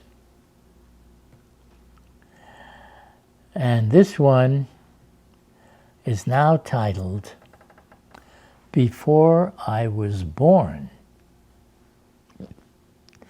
It was a quiet day. I didn't know I'd be born. It's a big world I'm coming into. How did I get here? Soon I will be on my own. My adventure is about to begin. Then it happened. I am born. In my early days, I tried to make sense of everything I was seeing and hearing. What do all the sounds and pictures I see mean? I think I'll take a rest. This is too much for me. Good old sleep to the rescue. Soon as I wake, I'll make a new start. Now many years have passed since then. My life adventure is pretty much complete. Some amazing things happened. I met the maker of the world. That was amazing. It was easy getting along with him. He was really a very pleasant fellow. I think anybody would like him. He seemed to know a lot about everything, but he liked a good joke and lots of music. He told me of his mission in the world. People would pray to him for a lot of help. He seemed to know the mind of everyone and would help each one in their own way. When he wasn't busy helping everybody, he liked to have fun with kids and animals. One day he said, if we think of him, he will be there. That he was not the body, we must try to see him as he really is. Love was the key. Nothing else will open your heart like love. Then it is possible to know him the way he is. Some people are afraid of him when he would say he was God. They think he will hurt them for their misdeeds. They have been taught wrong if they believe that. Love has always been the path to the highest. Love has such powers as to make you one and at home with everyone and everything in the universe and beyond. That is saying a lot, but love can do it. Maybe soon I'll be able to see him as he really is, and not just his body. I guess we are born for this. Lovingly so, Erwin. That's right. Now we come to this. Divine games. People pray expecting someone or the great God of all to help them. This someone better have supernatural powers if they are going to do what you can't do for yourself. Earthly problems can be many. Family issues, not enough money, romantic cares, job worries. Is someone higher up in charge of helping me when things don't work out? Then I read that there is a game being played. The world, nay, the universe, containing all the worlds and life forms, wherever they may be, are the players in this game. I always suspected something was going on that I could not see, but now I'm learning there is more truth to this than I ever imagined. When Shakespeare wrote, "The world is a stage," he wasn't kidding. Mother Earth is a great stage where anything and everything happens. It's been going on like this for ages. What better place to play the game of life and death? Whether the amoeba is swallowing a bacteria, or a tiger eating a lamb, or men fighting for territory and wealth, we are playing the same game since the beginning of the world. On stage, on Mother Earth, for all to see and be a party to. People with and without bodies, visible and invisible, watch with keen interest what will happen. Great masters, men and women of the higher planes play this game, so everyone gets a push forward in their consciousness. We too must advance to the higher planes of life and love. We too must become masters to help others as we ourselves are helped. What a game this is. To think I always knew something was going on that I could not see.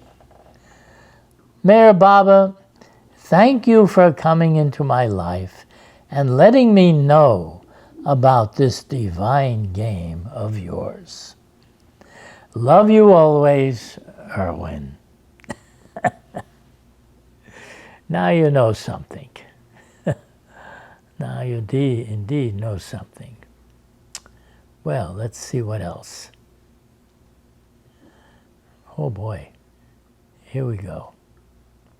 All right, this one is called, I Heard It Said.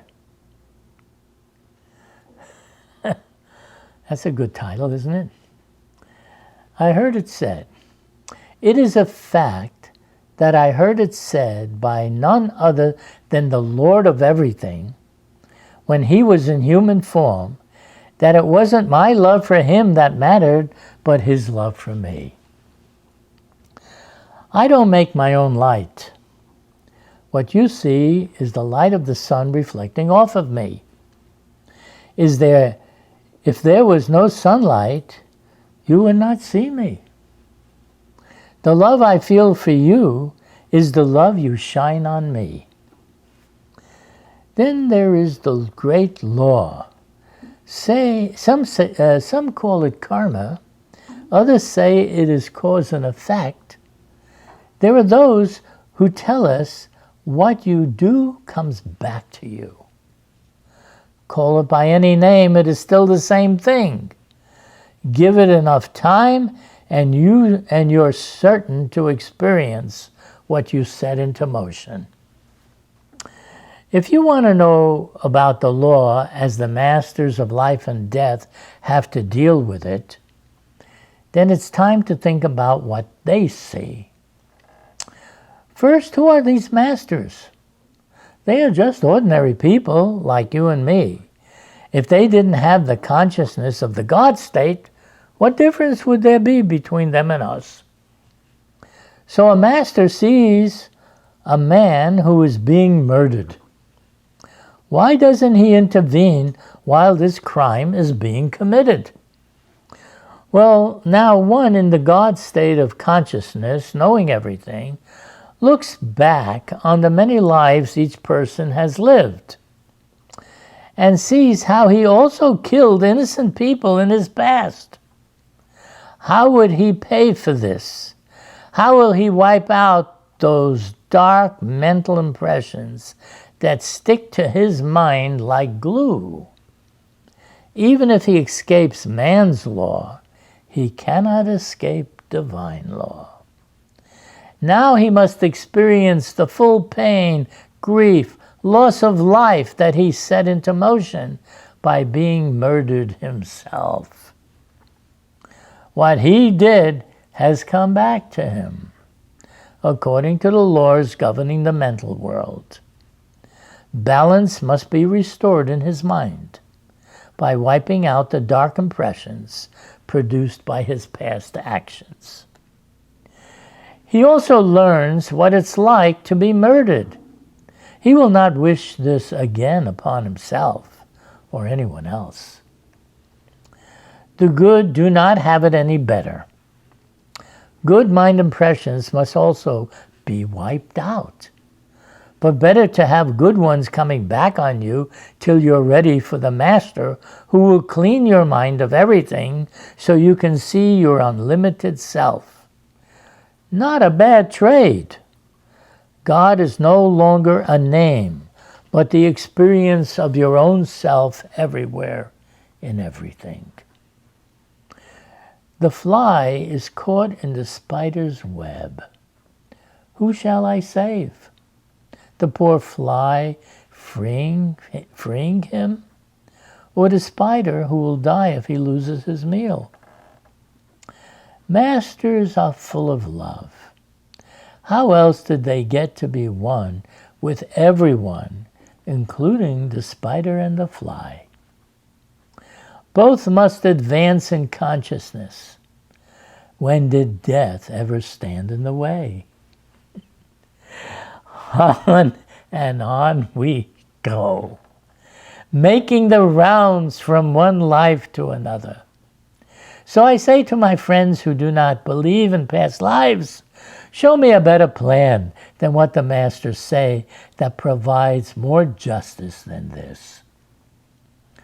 Now it has come to my attention, if God is so almighty and all-powerful, if he really wants peace in the world, why doesn't he just insert the bliss of your eternal being into your mind? Who would want to fight when this happiness is ruling your life? Bliss and more bliss, a bottomless well of happiness. I cannot but help to love you all when this divine energy is present. Do as you will. This ruler of every joy is in my heart. So, Lord of the great, I am a mere mortal, filled with every ignorance since birth. Who am I to tell you, the all-knowing, what I would do if I were you? I need 1,000 forgivenesses for attempting to intrude in your realm. But still, I cannot help but say, Why not reveal the bliss? In my mad love for you, Erwin. That's the way it works. A man, a woman, and a Lord. Divine love and human love, divine justice and human justice are always at work. That is because we exist and have a consciousness that is caught up in the raptures of the mind. Human love is great. There is nothing like it. Whoever you are, wherever you are, in the end, nothing beats love. I want you, I need you, I will care for you. Even on my deathbed, I will love you always. You are mine and I am yours. The Lord of the heart, who sees himself in every being, has been telling us the same thing throughout the ages. God and humankind have been wrestling and loving each other ever since anyone can remember. History records this. God sits on top of the mountain and gives his commandments. He doesn't like to be disobeyed, but as humans don't like to be told what to do. So now we can have a story. We got the good guys who do and the bad guys who don't. What a setup this is. There are numerous books and Bibles to tell us how this works out. But there is also a backstory, one you do not see. The old Lord has a sense of humor. Good or bad, he wants to enlighten everyone according to each one's disposition. He knows each one's mind and what to do to make you want what he wants. It all has to do with love. He knows what you like since he made it all. Sex, too, is a powerful force. You can either enjoy it and reproduce the race, or you can abuse it and suffer the consequences. What you do to others will come back to you in this life or another. No one escapes divine justice. Just the same, his eye is on you. His job is not to punish you, but to enlighten you. You'll thank him later. I didn't always know this, but since I joined him, this silent man taught me a lot. Now I pass some of it on to you, Irwin Locke. This one is titled, If I Didn't Know Better. It is hard to know everything, like the masters, who have woke up from the dream of life. I can't even imagine what they are aware of. The thoughts and feelings of the ever-changing mind does not affect them. They say they live in the stillness and peace of the bliss within the self. This is too much for me. The love and power of such persons, how could I live with such people? I am not in their league. But my secret desire is to be one of them. But how? The only way I know is to hang out with one of them. I will see where that takes me. So, as the fates have it, I found out about one of them. To my surprise, it turns out this one says he is the highest of all the great masters. He even decides who will be one of the masters of all things, including helper and ruler of the life and death of those bodies, those in bodies. If I ever wanted to meet anyone, this one is for me. Here is my chance to rub shoulders with a God-man, if only he will let me. So I went to see him. To my delight, he told me to stay close. Then wherever he went each day, he would keep me close to him. One day we were out for a walk. 100 people were walking behind him. Someone came between us to be near him. He stopped. All 100 people stopped. He reached over and pulled me close to him. We continued the walk. Again, the same thing happened. Someone came between us. Again, he stopped. Everyone stopped. Again, he pulled me close. Again, we continued our walk. 3 times this happened. Each time he would reach over and draw me close. Another day, we were leaving the house of Madhusudan. He would sing ghazals to Baba of the lover's longing for union with the beloved Lord. Now, when Mayor Baba sat down in the back seat of the car to leave, a man also came through the other back door to sit next to Baba. So I entered behind the man who was now between me and Baba. To my surprise, Baba opened his door and walked behind the car to my side to sit next to me. So many years have passed. Mayor Baba is no longer here in his body. So for all those who may also be wondering how to be close to him, to rub shoulders with him, so to speak, as I have done, it really is not that hard when you put it another way. How will he love me, care for me, and keep me close to him now that he is no longer physically here to pull me close? He reaches me through the mental world, where no physical barriers exist. He cannot help but think of me as he did when he was in the body. I cannot help but think of him. We think of each other all the time. How much closer can I get? Only love can get closer. He keeps loving me, and I cannot but help loving him. That's what great masters do. That's what I'm beginning to do. Erwin Locke.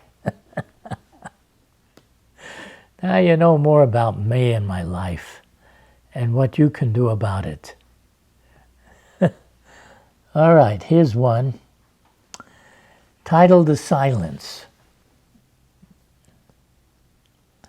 Dear Mayor Baba lovers and friends, tonight, July 9th, at midnight, begins the 24 hours of silence for all those who want to do so.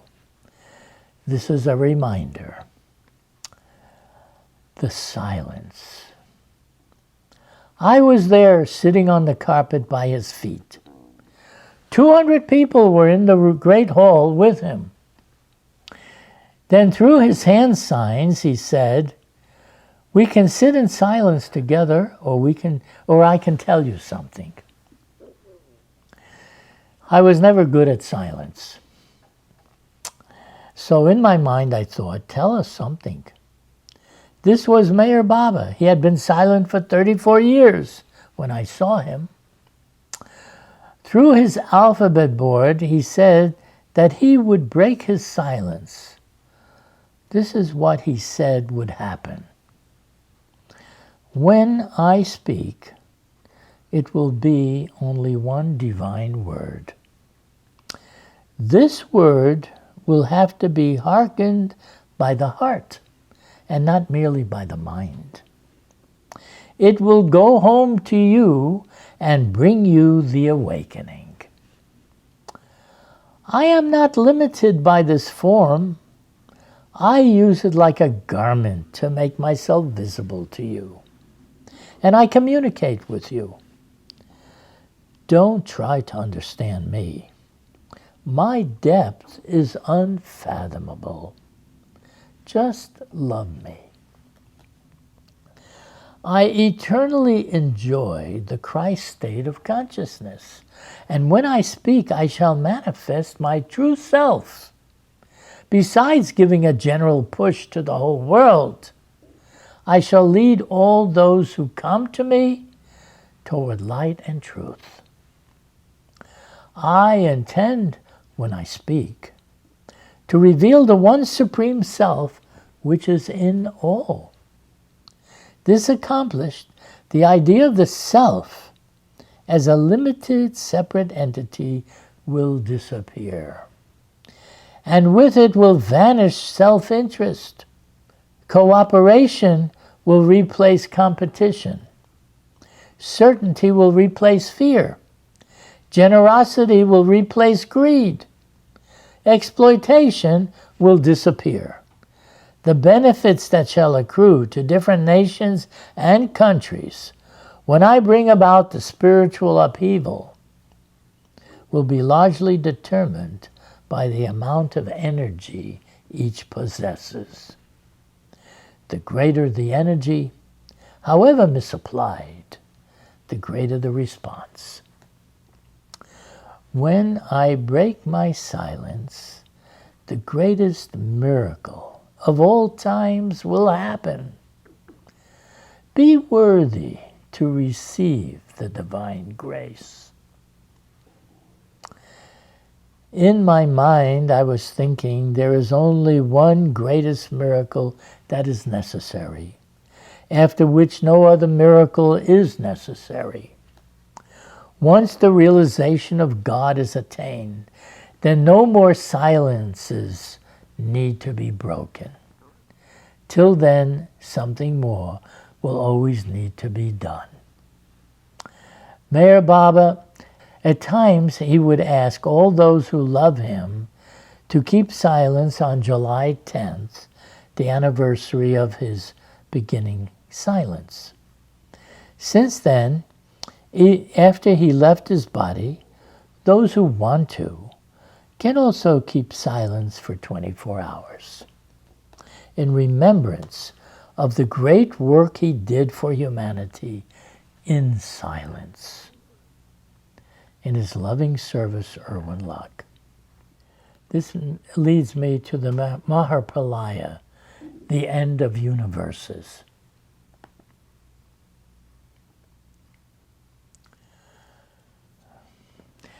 If there is a beginning, there must be an end.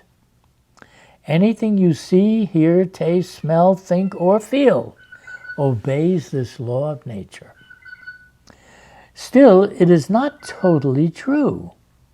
Nothing really ends, but everything changes.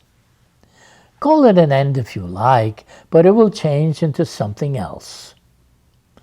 What about us? Do we change too? According to the masters, it is the mind where all changes occur. But then there is the maker of the mind, with all its beginnings, ends, and changes. From the tiniest atom and its parts to the vastness of the universe, everything is in endless motion. But who is the maker of all this? Who is it that does not move or change? Why, it is you, of course. Some call the changeless one God or Oversoul. I call it you or me or everyone. I can say that because we are all one self, according to the masters. The trouble is we experience multiplicity instead of unity. So long as we are caught up in the fascinations of the mind, there will always be a beginning, end, and change, with all the pleasures and troubles this brings. This is a real workout that will eventually tire anyone out. Then, as it inevitably happens, conscious life forms like us will want to find something better. How about the peace that passes all understanding? Or the infinite unconditional love and power of the soul, which is another name for you. This you is the big you, that sees itself as the maker of the mind and all it contains. The real you enjoys the unlimited bliss of your own everlasting existence. Wow, who wouldn't like that? Tired of knocking around the universe, life after life? Maybe it's time for you to join the masters. Every so often they bring down the avatar for a special job. It is his role to enlighten millions. Who else can do such a thing? To make others like himself. Infinite in consciousness to enjoy the God state. Right now, all of this is over my head. I can barely understand it. But coming from him, it sounds right. So I say, what have I got to lose by following the best thing I ever heard from such a loving avatar who says he can do this? Mahapralaya may be the end of universes, but according to him, it's not the end of me. Yours lovingly, Erwin Locke.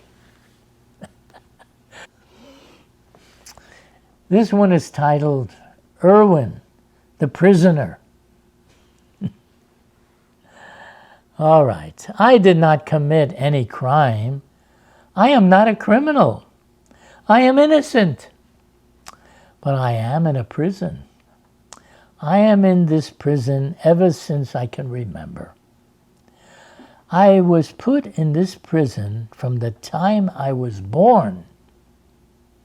Not only was I in this jail, but just to ensure I would not escape, I was put into one cell, that was put into another cell, and just to make sure, that cell was also put into another. There are these 3 cells, one into another to cage me. To make my imprisonment look real and not an illusion, 5 windows were placed in me so I could view the imaginary world. These senses made things look so real that I forgot that I was in this prison. I could even write about it. I could know this, but soon I would forget again. Nothing changes. There is no leaving this prison. You may wonder who told me all this. How do I know this? Believe it or not, there is a way out of this place, in spite of the cells I am surrounded by. There is a man on the outside who sent me a message that he could get me out. Then he explained about my captivity. You are in 3 bodies you think are cells. A gross body to see the world with, a subtle body of energy to move with, and a mental body to think and feel with. From these, there is no escape. He told me he caught me in the nick of time. He said that his ways have no parallel to the ways of the world. Only the free can free others. Avatar Meher Baba, my Lord and friend. Love you always, Erwin. That's how you get freed. Okay. This is titled The Job. I wanted to see Meher Baba, but my father said no. Baba wrote I should ask his permission. So my brother and I asked him, just like Baba said. But Dad was unrelenting. No, no, no. Then when we thought about it, Baba said we should ask, but he didn't say we had to do what Father said. So now we were free to leave. Baba also said, if going interfered with your job, not to come. I was working with my father. He did not want me to go. Again, we thought about it. So I said, what is my job on earth? It is to know God. If Mayor Baba is God, then knowing him is my job. I will go. In those days, Mayor Baba told me what kind of work I should do. Do whatever is within your capabilities and talents. I had no idea what that was. I was driving a taxi, but then he suddenly left his body. Now my job became apparent. I went around the world filming the great stories of the things those who were with him had to tell. I wrote books and gave talks about him. I even produced a movie about him that will live forever. When he freed me to do whatever within my abilities and talents, I soon discovered what they were, that he saw in me what I did not see in myself. No doubt, all those who love him and want to be with him will get that opportunity. Time is endless, and no doubt your time will come. No doubt he will guide you and see in you what you do not see in yourself. I am not done yet. What about his job? He has one too, you know. It's not easy being an avatar. If you think it's easy trying to enlighten the world, then do another think. Who says billions of us even know what it is to be enlightened? Or even if you have some idea, how many millions would want it? This is good. Out of those who want it, you have to bow to their understanding, which is so imaginary. How would you like to go on a fast for 6 months to do inner work? In a cave on milk only once a day, that some kid brings you and drinks half of it on the way. How about watching the worst crimes people can do to people, and your job is to turn them from killers to liberators of humanity? You think that is easy? Here is something for you to try. Do all this in silence. Don't write, except for your signature, and tell the world through a little alphabet board that you will transform the consciousness of the world and will bring a golden age for humanity. I could go on, but here is one more, a job only an avatar could do.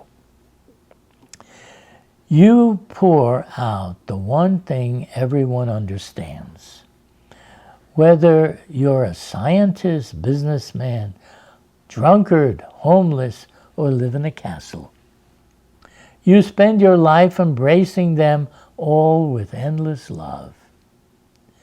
Whatever they think, say, or feel, they are attracted to you for the beauty and love that you continuously shine out for us to follow.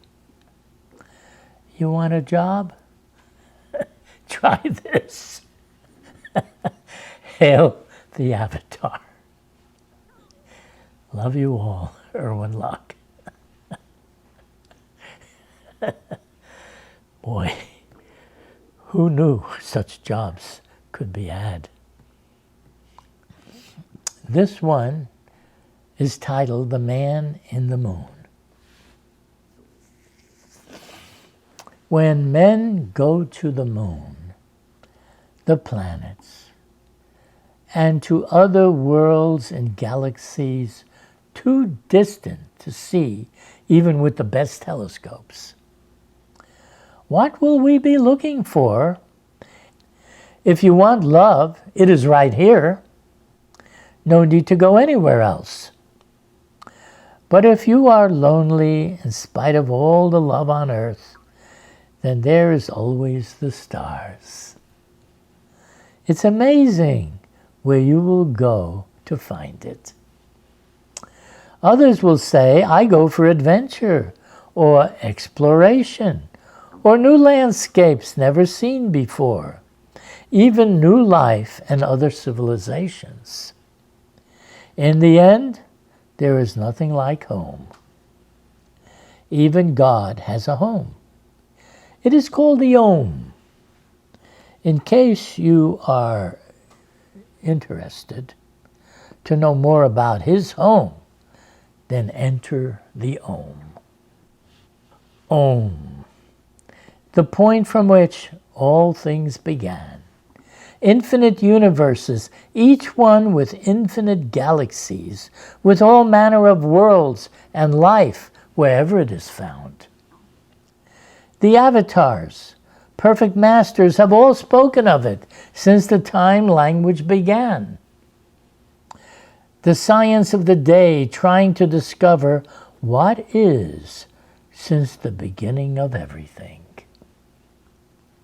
Children, young and old, sitting together, humming Om. The original first sound from which all things emerged. Imagine a throat trying to make the first sound that started it all. The Om. Not just the beginning of universes made of matter, but the beginning of the greater universe is made of pure energy, from which is made the worlds of matter, but also the beginning of the vaster universes of the mind, which holds the universes of energy and matter together. Who can understand and measure what you have created beyond our vision?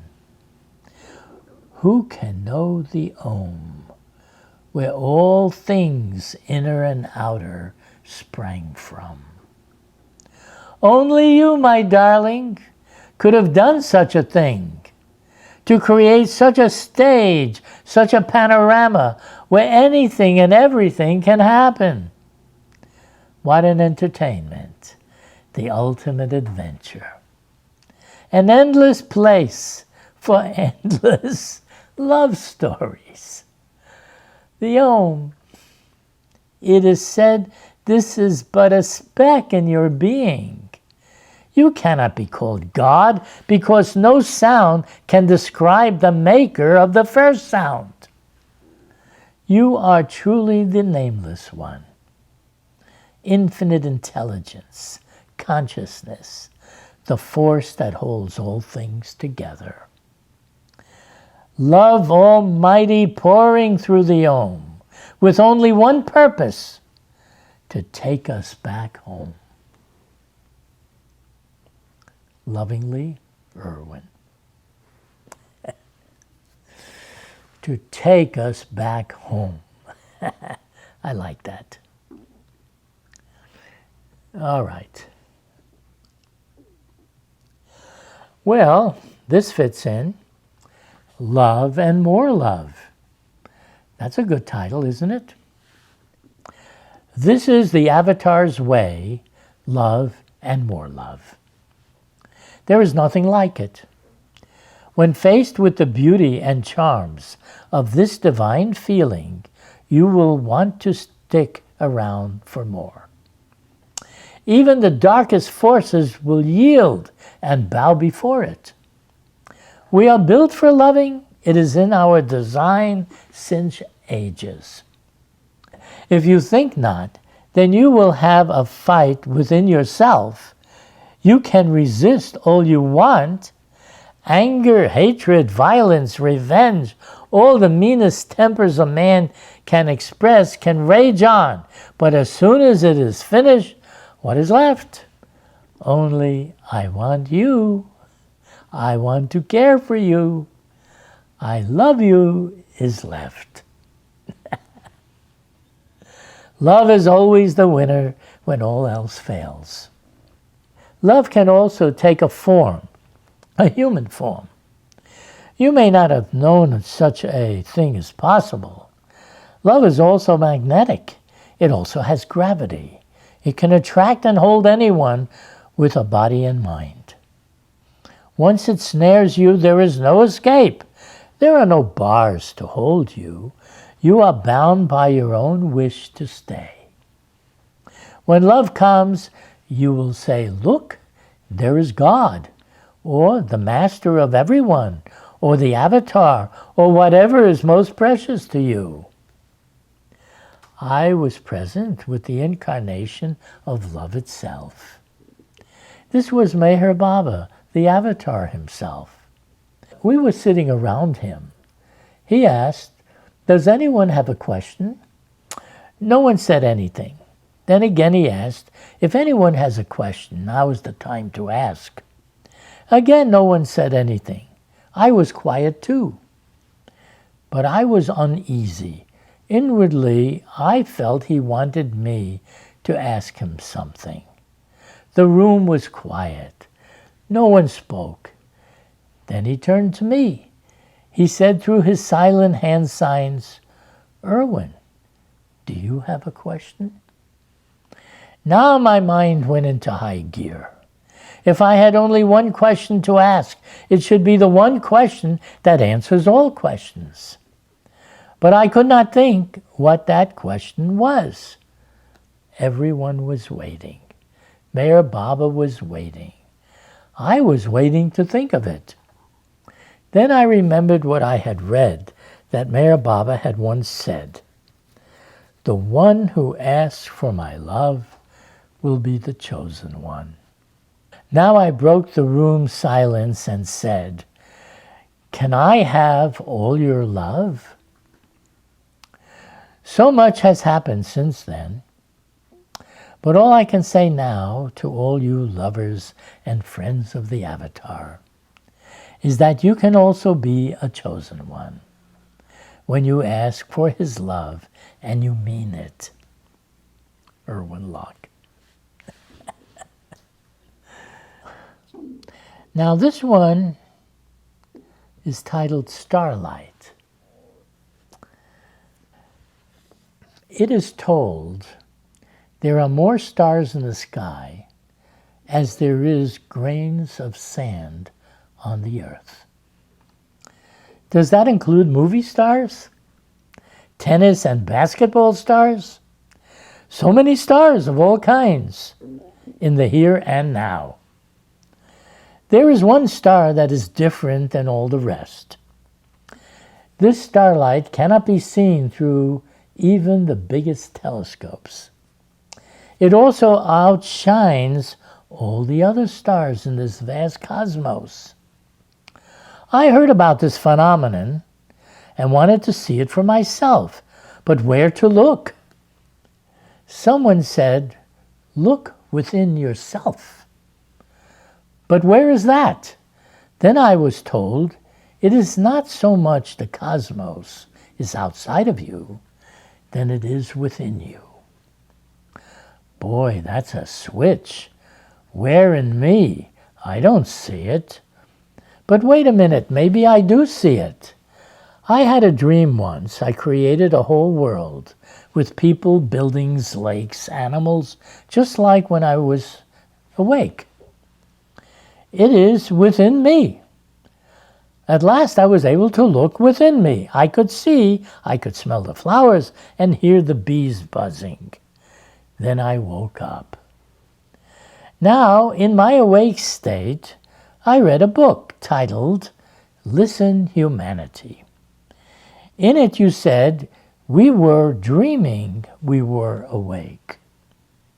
That you were awake in the real sense, but you had come into our dream to dream along with us, to tell us this, that you had come to wake us up. This was some book. He said he was the awakener, that he came into my consciousness to do this. I knew now what I had to do. I would go meet him on my level so he could do what he came for. This man was Meher Baba. I was on his balcony. My mind was intense. I was thinking, he can do this? He was inside in another room. He sent someone out to me. She said, Baba knows, don't worry, he will see to everything. Now I was relieved. But again my mind started working. There is no change. Everything is still the same. He can do this if he wants to. Then again the lady came out. Baba says he will see to everything. Don't be concerned. Once again I relaxed. Baba knows even though he is in another room. But my mind being what it is, I became anxious again. This time when she came out, she says, Baba wants to help you, but your intense thoughts are in the way. He wants you to calm them. This time I felt better. I was happy to hear Baba working in my behalf. So I stopped my mind. I did not want to get in the way of his work. I want everyone who reads this to know there is a light in this world that is brighter than any sun. If you look out there amongst the stars, you won't see it. But when he comes into your world, he will illuminate your mind and heart. He will awaken your understanding to how he sees things. You will begin to wake up. Lovingly, Erwin. You know, I love my poems. They really tell me something. I learn a lot reading what I wrote. How about that? Did you know that? How can that be? I'm learning because Baba has revealed so many of these things that I'm like you. I'm listening to it and I'm learning something. I never knew I could do that. All right. Now, this one is called 1,000 Places. There was a time you said you would be seen in 1,000 places all at once. We thought it was a great miracle you would be performing. Little did we know that you would make it so anyone could also be seen in even more than 1,000 places. For thousands of years, this was not possible. Then TV was born. Scripture said that when you come again, you would descend through the clouds. This would be a great miracle for all to see and know it is you, the Lord himself. But what did you do? You wanted that anyone could also do this.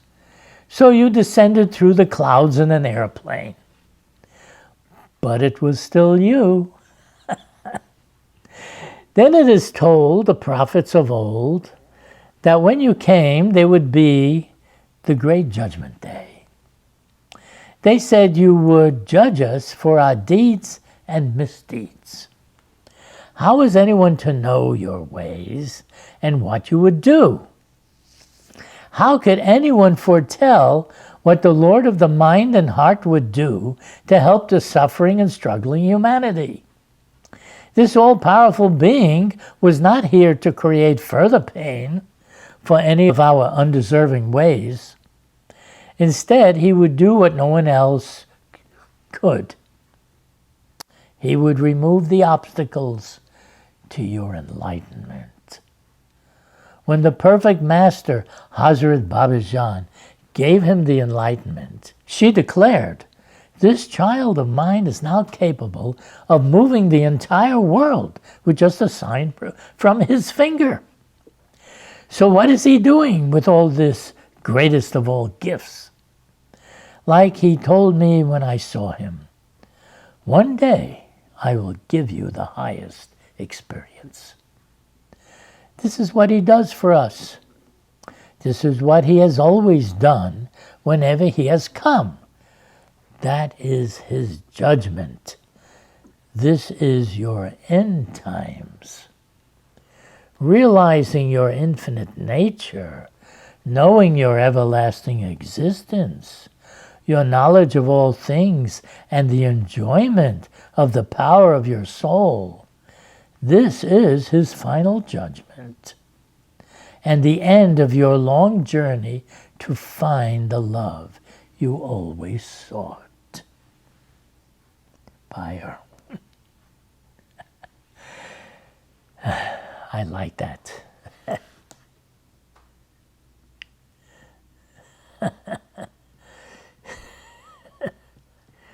This is titled, as a separate soul. You said your love is infinite. It is everywhere, unlimited, because you are omnipresent. So the ordinary man said, I don't feel it. Why is that? If you are in me and in everyone, shouldn't I feel it too? So the great Lord said, I will see to it that you feel it. You will also know I was always with you and loved you. Now it happened that this man had a girlfriend. She was so in love with him. She was pretty and liked to laugh and make love with him. She was some chick. He couldn't help but find her adorable. There wasn't anything he wouldn't do for her. He really loved her. What a perfect setup. Just what the Lord of Love liked. Now he could do his work. Being a master of the mind, amongst other things, you can do a lot. So the thought is introduced to him to go swimming. The water is warm, calm, and looks fine for both of you. But this is a plan. There is the undertow. The beautiful one is pulled out and made to drown. A heartache is sure to follow. What a pain. He feels like dying too. So what does he do? He prays to you. You are my God. You are all powerful. Bring her back to me. I feel your love for me. I love you. Do this for me. Now there is a boy next door. His mother says, I love you. The boy feels nothing different. He does not pay attention. Then the mother dies. The boy feels so much love for her. He misses her desperately. The same for the fish living in the water. He does not miss the water. He even plays in it. It never even thinks or knows what is sustaining its very life. When the fisherman catches the fish, it struggles on the hook to get free. It wants the water. It loves the water. It knows what love is when it lost it. Oh Lord, your existence is everywhere. I won't know how much I need you and love you till I lose you and find you. Ever lovingly, Erwin. Now, the next one is called, well, at least you'll like the title, The Magic Touch. Great title. How does a drop become an entire ocean? It just takes a touch. Once the drop touches the ocean, it is no longer a drop, but becomes the entire ocean. How does a man's consciousness become God's consciousness? It just requires the touch of the God-man. So he told us. You can call it grace or the touch of eternal love. You can say becoming one with yourself as unlimited. The fact is, it only required a touch. No ordinary touch, to be sure. I sat with the Infinite One in his home in Pune, India. Little me, bound by every desire and thought my mind could hold, sitting with the Lord of Minds, ruling all his beings this planet could hold. Sounds fantastic, doesn't it? I came wanting to know God. That was even more fantastic. But I knew he would have to provide his special touch for that to happen. We both knew what we wanted. This was a special time. It was the year 1962. After countless ages, we were both occupying human bodies at the same time and in the same place. I was here to achieve enlightenment. He was on a mission to give enlightenment. We were meant for each other, so it seemed. He asked how I had come. I said it was your will. He had me stand up and repeat it to all those in the room with us. It is said that we are on a journey, that it does not end until you touch that almighty power, love, bliss, and knowledge in your very self. Lord of Lords, it always has been your most magic of all touches. Lovingly, Irwin. That's the way it works. It's always worked that way since time began, I guess. Or since touching began. Well, anyhow, here is this one. This has a nice title. My Life as a Spy. You didn't know that. This is for all Mayor Baba lovers and my friends who also want to be a spy like me. I am a spy. You didn't know that. That is why I am doing what I do. I am looking for something special. I am on a mission. No one is supposed to know who I really am or what I am looking for. A good spy does not reveal his trade. I am working for a top secret organization. There is a boss who heads everything. He set me on a special case that I alone could solve. I would have to travel. I would not be carrying a gun. No one would be allowed to know what I am looking for. All I can say is that my journeys will take me to the place where the unlimited energy that runs the universe is hidden.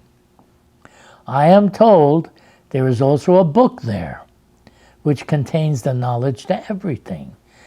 In addition, it is said this knowledge charges your mind and tells you how to love and enjoy continuous bliss. No wonder the boss sent me on this mission to find this. Anyone who gets his hands on this can change the world. It turns out there have been others who were sent on the same mission. There was an old lady who had found the secret place. She decided to give this gift to a boy riding to school on his bicycle. She sent him on his way to change the world. Being the spy I am, I found him. He was a happy man. He was always smiling. I liked him right away. He treated me like a son. He told me what to do. Now, I too am looking where he said in the secret place. Once I find what I am looking for, I will want to share it like he does, but only with the spies who are seeking the hidden place. By Erwin Luck.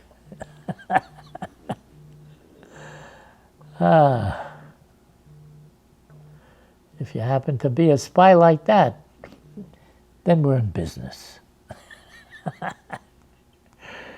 Well, anyhow, here we go. Now this one here will really tell you something that you may never have actually thought about, but it's still true, just like everything I write. This is titled, The Ghost in Me. This is for Mayor Baba lovers and those who would be his friends. The ghost in me. I am a ghost in a human body. You can't see me because I'm hidden by my body. Just because I am a ghost doesn't mean I can't love. and share the most tenderest of feelings with other ghosts in living bodies. I met this man who said he was not the body he was living in. He never tired of saying this to all who would listen. I looked around and see all these ghosts who do not know this. Once their body dies for any reason, they get a big shock. Life still goes on without the body. What is this? I'm supposed to be dead. It's over. There's supposed to be nothing. Apparently, being dead is not what it's cracked up to be. What now? Hell or heaven? Ask any preacher. He will scare the hell out of you. I think I'll stick with the man who said he was not the body. He said something else for all us good and bad guys trapped in bodies. Know that you are in essence eternal and heirs to infinite knowledge, bliss, and power. I have come down to your level, and if on that level you love me with all your heart in it, you will come up to my real level of highest, because I am in you all. Lovingly, Erwin. That's the guy I'm going to stick with. That's for sure. Well, okay. So this one is very nice. I only write nice ones. Here goes. All of you who have your own baby or will get one will love this. My Baby is the title. It is 25 years now that my girl has been with me. She loves me a lot.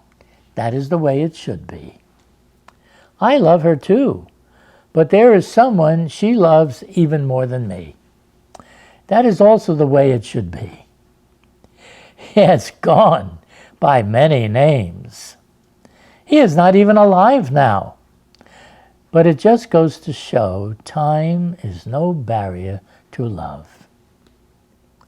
There was a time he was called Lord Krishna. Later he said he came again and again. He even came as beloved Jesus. That is when my Judy heard of him. Love is love. Boy, did she fall for him. Now he is back again as Meher Baba. Names change, but he is still the same. There is no end to how much she loves him. She doesn't care what his name is. I am not jealous because I love him too. When I heard of him, he said, even if the worst scoundrel were to stand before me, I could make him realize God in less time than the flash of a second. I thought, he can do this. I better go see him. Let's see if he will do that for me. So I went halfway around the world to Pune, India, where he was staying. There he was, dressed in white.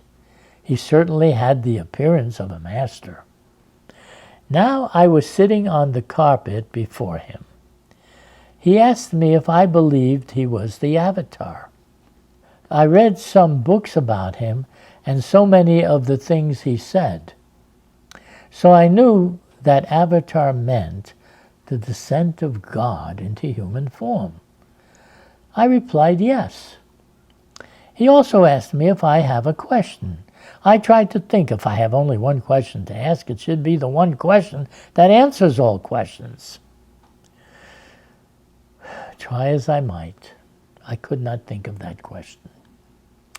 Finally, he picked up a jar, circled it with his hand, and said, I will paraphrase what he said. You are in this jar. If you want the ocean that I am, you will have to remove the lid. Then you will experience the unlimited love, bliss, and knowledge of your infinite existence. There were others in the room. He made us know I have come to help you to help yourself to know your real self, which is God. Now I know why my baby loves him so much. The same reason I do. Lovingly, Erwin.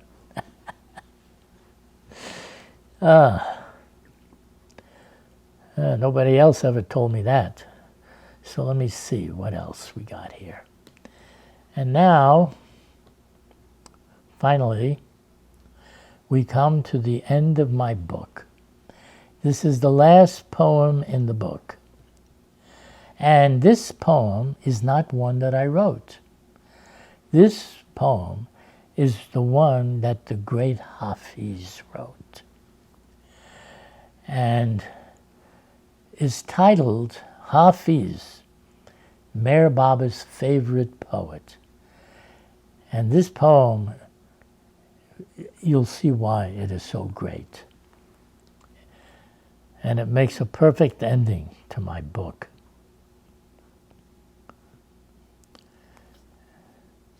I was sitting close, it starts off with me.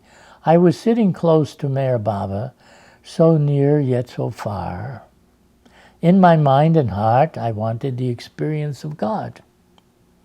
I was thinking so strongly that Baba should show me God.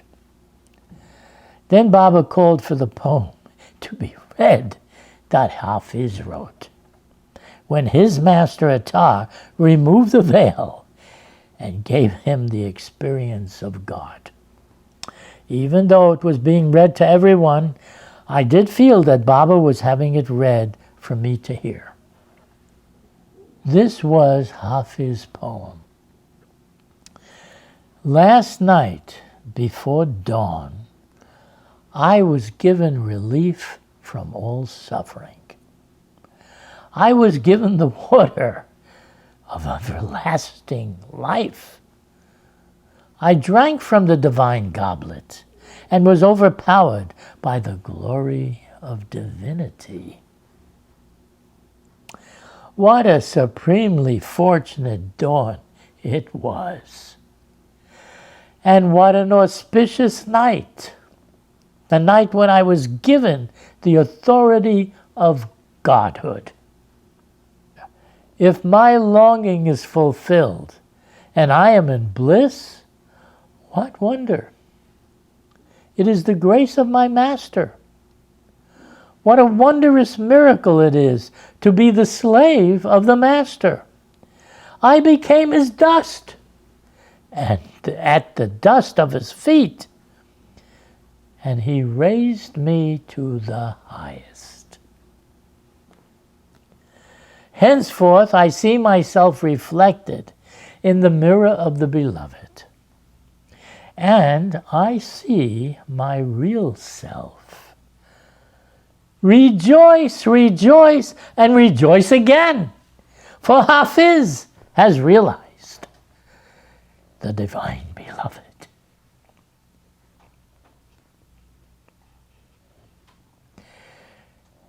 There you have it, Meher Baba. Okay. That concludes my book 3 of my poems, Erwin and the Avatar Circulars, book 3. And it will be available. So whoever wants it can have it. Meher Baba.